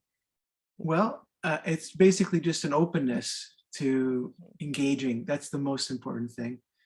Openness to engaging. And the homeopathic case-taking process is so beautiful. It's where the art in homeopathy really comes through. And it's important in case-taking not to ask any leading questions. So you don't want to influence the patient in any way.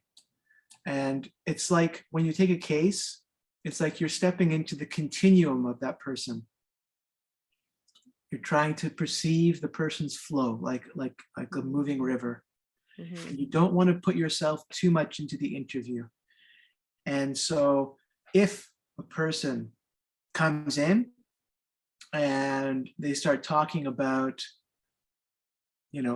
their partner, and that's all they're talking about, then that's where you're going to focus your attention. If they come in and you can hardly get a word out of them and they say, I don't know, I have headaches, and that is suggestive of a certain class of remedies versus the person that just can't stop talking endlessly about their relationship problems. So it's not only what a person talks about, but also their style of speech. It's gestures that a person might make. It's anything that they might say that's even, an offhanded remark about how your place looks, or like someone eating a plant remedy might make the expression of saying, there's so much light in your office, and it's kind of a compliment, but they're not giving a compliment directly to you. Where do they focus their attention? Like, what's relevant to them? What do they feel they need to comment on? Exactly. So it's about understanding where that person directs their attention, how they express their deeper sensations. And in order to do that, often what you'll have to do is just say, tell me more about that. And when you're able to do that and ask salient questions, carefully selected salient questions that aren't overly suggestive, because you don't want to start asking someone things like, they're talking about, their relationship problems, and you start saying, maybe you get headaches, right? And the person starts saying, oh yeah, well actually, now that I think about it, as soon as someone starts saying things like, now that I think about it, as a consequence of your question, you're influencing them. Yeah. And you don't want to influence them, because what you're trying to get to is this deeper sense of vital expression in the patient. And so there's an artful technique to get to that place.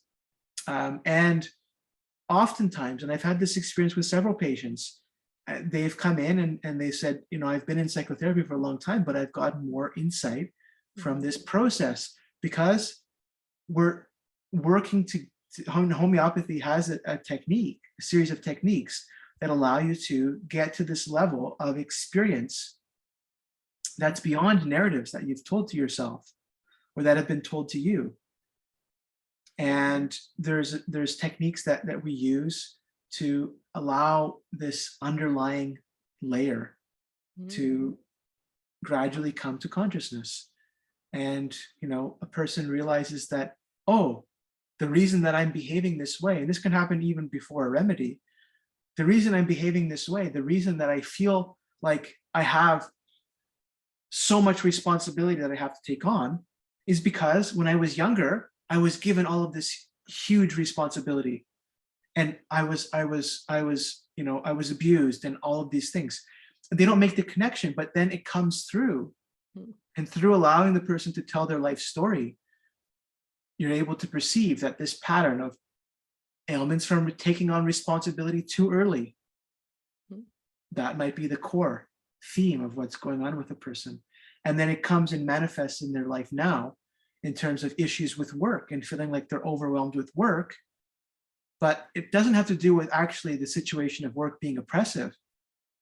It has to do with their projection of an earlier state that was oppressive onto their current state, and they weren't able to see it. That's an example. And what we're looking for is that pattern. Why do you respond to the world in the particular ways that you do? Why are certain things stressful for you? Why do certain things provoke anger in you? So if someone comes in and they say, I have a problem, big problem with anger. The question is, tell me more about that. What elicits the anger? What are the things that make you the most angry? How do you express the anger? Do you suppress the anger? Are there times when you express it versus times that you suppress it? How long does it last? How frequently does it come up for you? All of these things.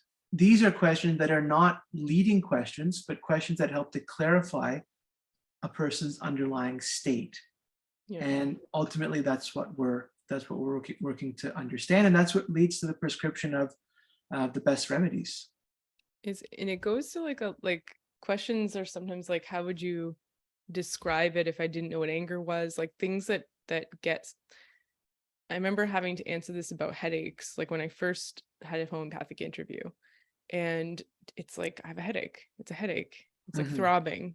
And then you might get to the level of like, hey, it's throbbing on my left temple. Describe to me throbbing. What's the opposite of throbbing? You have to work in a way, but that again, you're like going deep with it. And maybe you don't know the answer, but that also reveals, right? So yeah. And what that can do also, when you go into a lot of detail around physical complaints, you start to realize, say there's a burning, right? Someone comes in, they say, oh, I have a burning pain in my head. And before that, I had other symptoms, and they were also kind of a burning. And so you go into that. What is that burning? What is that sensation? What does that suggest about the underlying pattern of the person's physical being? But not only physical being, emotional being, spiritual being. What does that burning tell us about who that person is at their core? And so it's all about learning to perceive these patterns and then matching it to a substance that is most similar to the person's underlying state. And I guess we can. I'm thinking of a really nice story that kind of illustrates healing through similars. And it's a story from the Buddhist tradition. And the story is that a woman lost her child, and she was in such grief and such despair. And she went to the Buddha and asked the Buddha, please, can you bring back my child? And the Buddha said, I can bring back your child if you go around and find me one household that is without suffering. And she went around and she was knocking on the doors, and she found that In one household, they were suffering from poverty. Another household, they were suffering from this disease or that disease. In another household, they were suffering from poor crop yields, and so on and so on and so on. And then she came back to the Buddha and she felt much better. And she said, I realize now that there is no house that's without suffering. And through seeing suffering reflected back to her, it was able to heal her own suffering. That is an expression outside of homeopathy of the law of similars. And the law of similars is a universal law of healing, and homeopathy is the system of medicine that's been able to take that to new levels of experience. And there's something too, like the interview itself it's different from therapy, right? You're not necessarily like as the interviewer, you're not stepping in, you're not making things okay or doing like summaries, paraphrasing like a therapist. There's like you said, you're removed, you're there holding space, you're a witness, but it doesn't feel, and there's judgment going on in that you're matching, like the interview in the moment is like taking the case, but then you're trying to figure out what remedy it might be, right? But the fact that there's a remedy out there that encompasses all this weirdness and like what we think maybe we're alone with, in a sense is non-judgmental, right? There's something compassionate about that. It's like, first of all, this isn't me if I'm dealing with these things. So what kind of makes me weird, or, and I mean, what makes me weird might be me, but whatever is the problem is not mine, not mine specifically. And that there's something out there that has these characteristics. And so there's no like homeopaths, like, don't think there isn't this like judgment or this like, oh really? Like homeopaths like take in everything with curiosity. Like everything. They're accepting and want everything, the weirdest, the most shameful thing, and there's something really therapeutic about that, about being received like that. Yeah, absolutely. And there's no the more detail the better, because that's what we're trying to get at. And even things that you would expect, I mean, say someone comes in and they keep crying and crying. I wouldn't offer them any tissue, because that suggests, or it might suggest to the patient, that it's not acceptable. So you want to be an unprejudiced observer. Hahnemann talks about being an unprejudiced observer. And that means not doing anything that might give the patient an impression about, oh, I'm feeling very strongly about what you're telling me. There's no like disgust or evaluation that's occurring on the part of the homeopath. It's receiving an observation, like a scientist in the purest sense, right?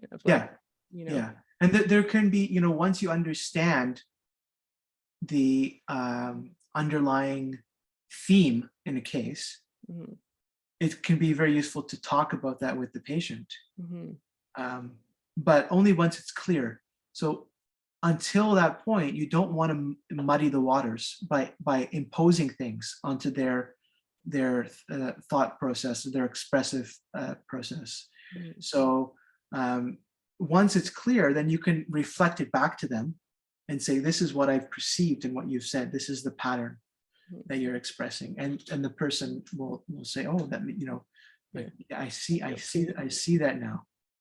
But it's only once you have a very clear image of what that pattern is. And you're very skilled at, like, I've had many homeopathic intakes and been prescribed many remedies that were all aimed at a constitutional, but somehow no one gave me carcinosinum, which seems ridiculous, because that like was everything. It had everything that I've always it's not like that my symptoms have changed or this underlying thing has changed. Like, that was always present.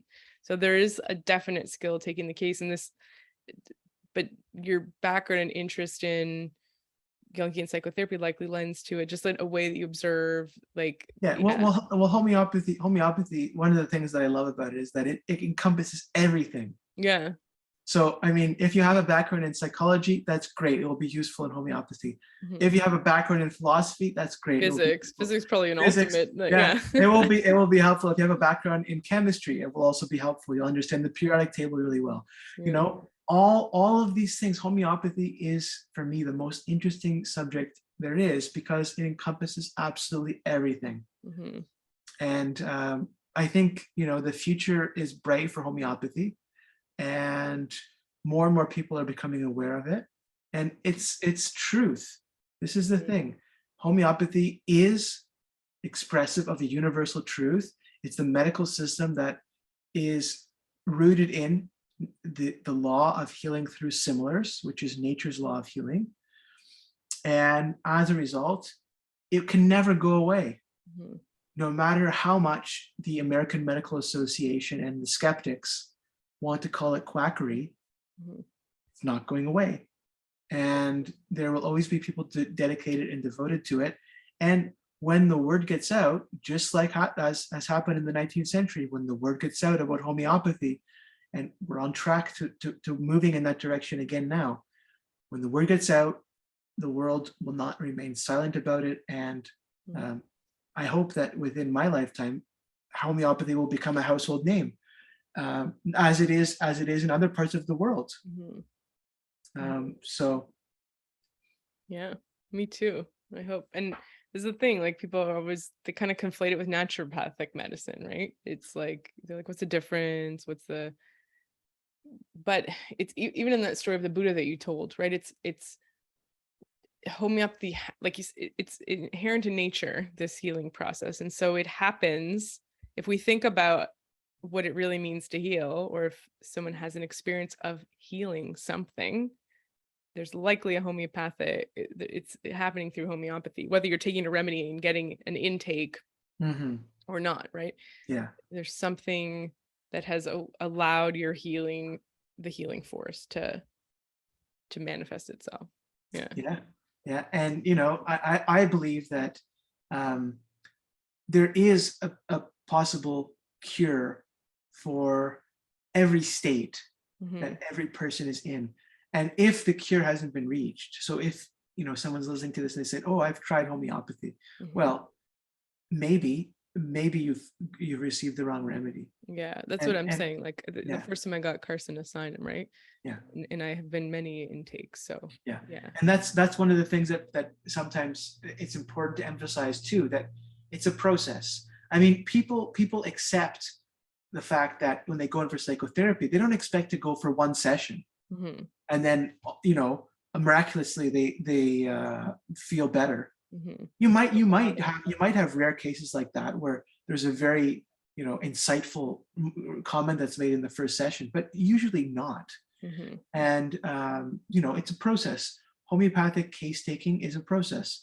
More often than not, you of course are aiming. You're always aiming. Let me correct myself. You're always aiming to have the patient heal as quickly and efficiently as possible. But one of the things that's important to emphasize is that healing is a process, no matter what modality you're talking about now. It's a process, and usually it's going to take some time. Mm-hmm. And also there's levels and layers. A lot of patients are comfortable only going to a certain level.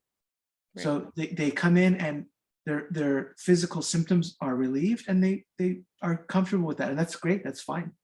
Other patients, when they understand where you can go with the process, are more interested in continuing and going to deeper levels as a kind of exploratory work. Mm. And that's great too.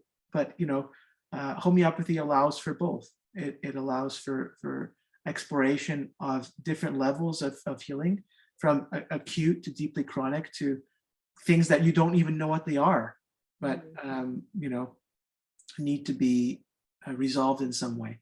And the stage that we've reached with homeopathy now is an expansive stage where we have thousands of remedies, and there's more and more remedies that are coming into the Materia Medica every year.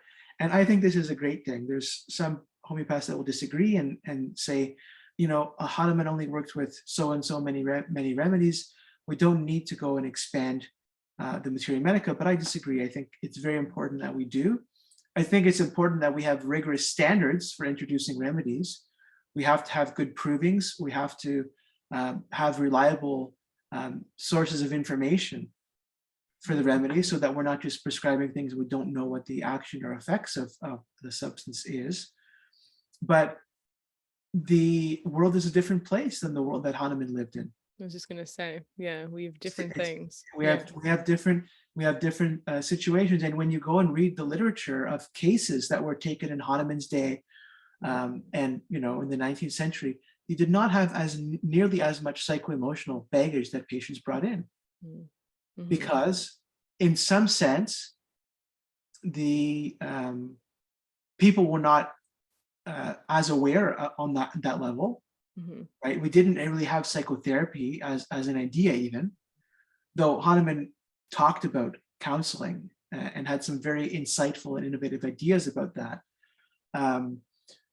But people were not as psychologically sophisticated. And also the demands that people had to face were not as, this is maybe an arguable point, but they're different demands, but they're not as intense on that mental emotional level. Life purpose may have been, because of social role, may have been more defined, and therefore it was more defined and more clear cut. Your place in the society was more given. Which has its own consequences and problems. But people are different today. Traditions are different today.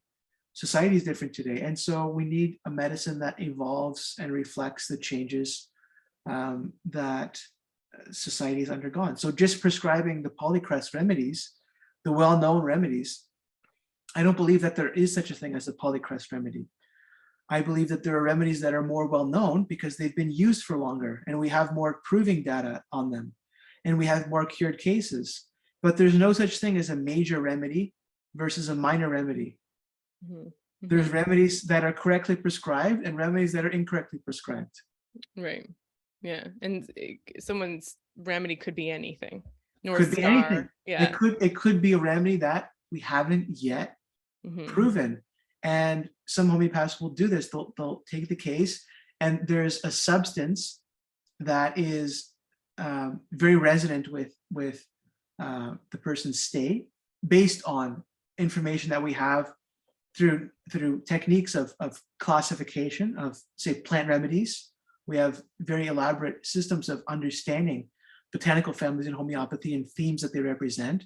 So maybe someone is coming in and they're expressing a state that suggests a certain botanical remedy that hasn't been proven.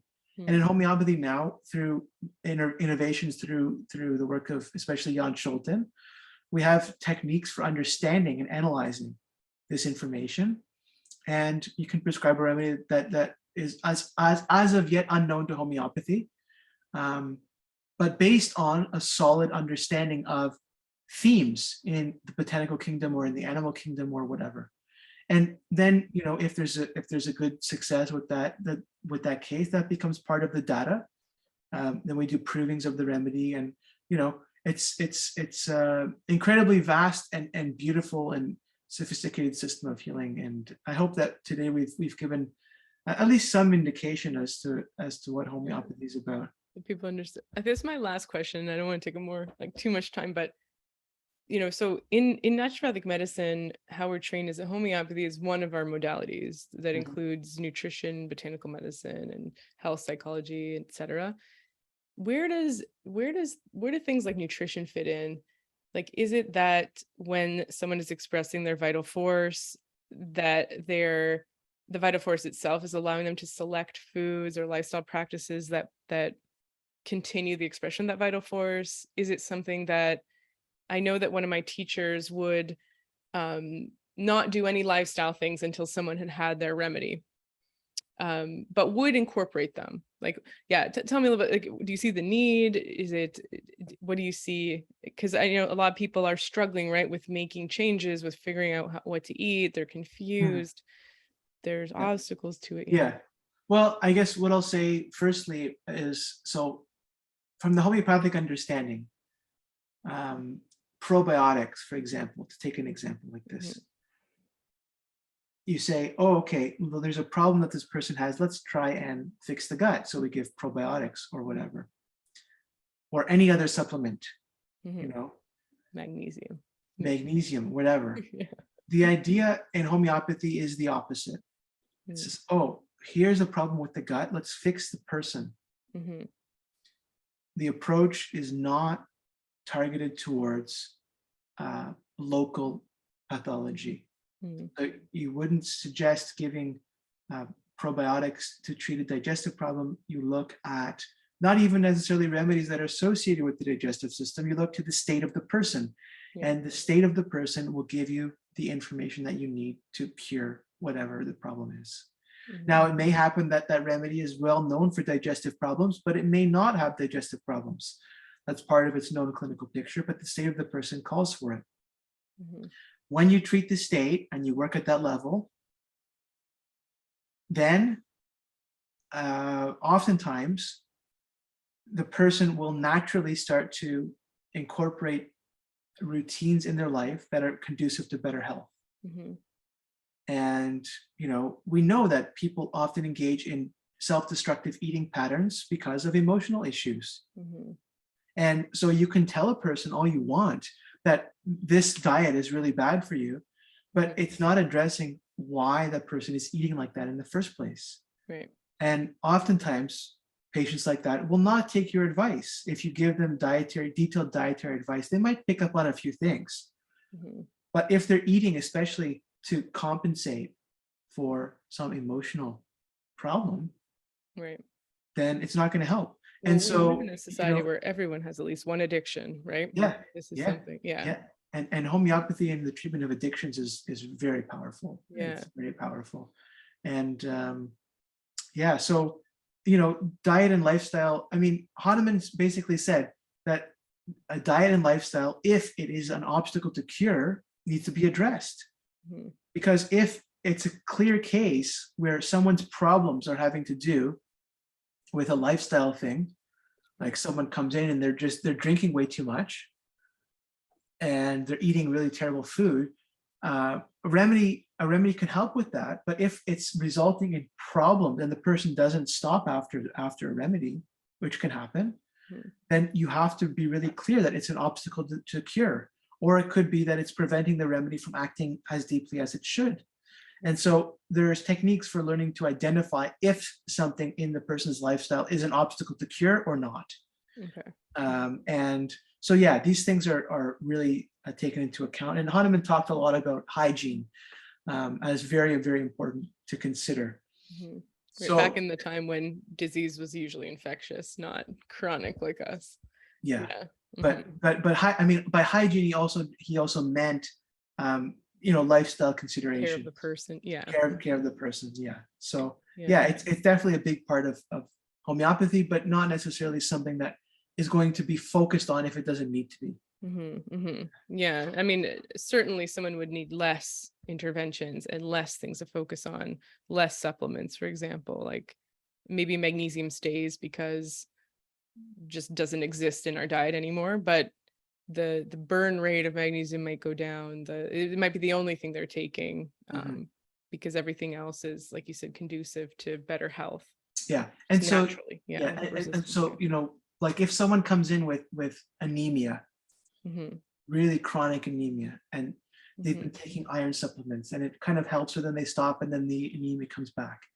Well, the question then, and this is very common, the question then is, why is the person suffering from this anemic state? So if you can answer that question by understanding ultimately the mode of expression of the vital force of the person and can treat at that level, then, and I've seen it happen, these states of chronic deficiency improve because the vital force is able to express itself fully. It's unencumbered. And so then the states of deficiency are not being addressed through extrinsic means, but internally through a reorganization of the vitality of the person. And that is what homeopathy is all about. Yeah, it's a good point, because even just going one layer deeper beyond replacing iron, you see results, right? Like there's other nutrients involved in blood building, like layer one. So when you talk homeopathy, you're now getting to the actual state, creates anemia, the anemia pattern in the person. This is like, so when we think of like how anemia would typically be addressed, right? Just ferrous oxide or ferrous fumarate, not absorbable drugstore sort of iron, and just repetition compulsion, keep prescribing it, keep getting constipation, keep seeing anemia show up in blood work, and just so on and so on and so on, without even one step below, right? So yeah, homeopathy offers a very root cause, when we want to talk about the root cause. Yeah, because when you're able to treat at the level of the vital force, at the vital level, the vital sensation, then the body has the resources that it needs to initiate deep self-healing. Yeah.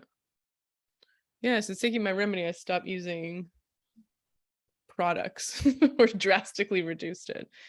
There was a I don't know if it has the remedy involved, but there was an impetus to like remove chemicals, It's a cancer remedy, so there may be a connection there, There may be, and that's the thing. The other thing that I love about homeopathy is that it is very mysterious in many ways, and that mystery and the changes that transpire and the things that happen even in case taking sometimes can have this aura of the numinous, the numinous dimension coming in, and it's beautiful. Numinous. What's that? The numinous. We'll end on that. Yeah. Well, maybe it's a topic for another another conversation. But I mean, is it something cloud? The numinous is you could say that something it can have an element of strangeness to it, but it has a kind of it's a mysterious quality that comes in that can have a sacred kind of dimension. And it can take one outside of oneself into a bigger pattern or field of meaning, and it can invoke feelings of awe, but also feelings of anticipatory anxiety and fear and dread. That's the kind of classical definition, but I was using it in the sense of something awe-inspiring that comes from beyond. Yeah. The oneness maybe is connected. That's it would be right if it all emerges from this force of nature and these physical, and by physical I mean like the laws of physics, right? These like universal laws. Yeah, very cool. Thanks, Victor. Where can people find you?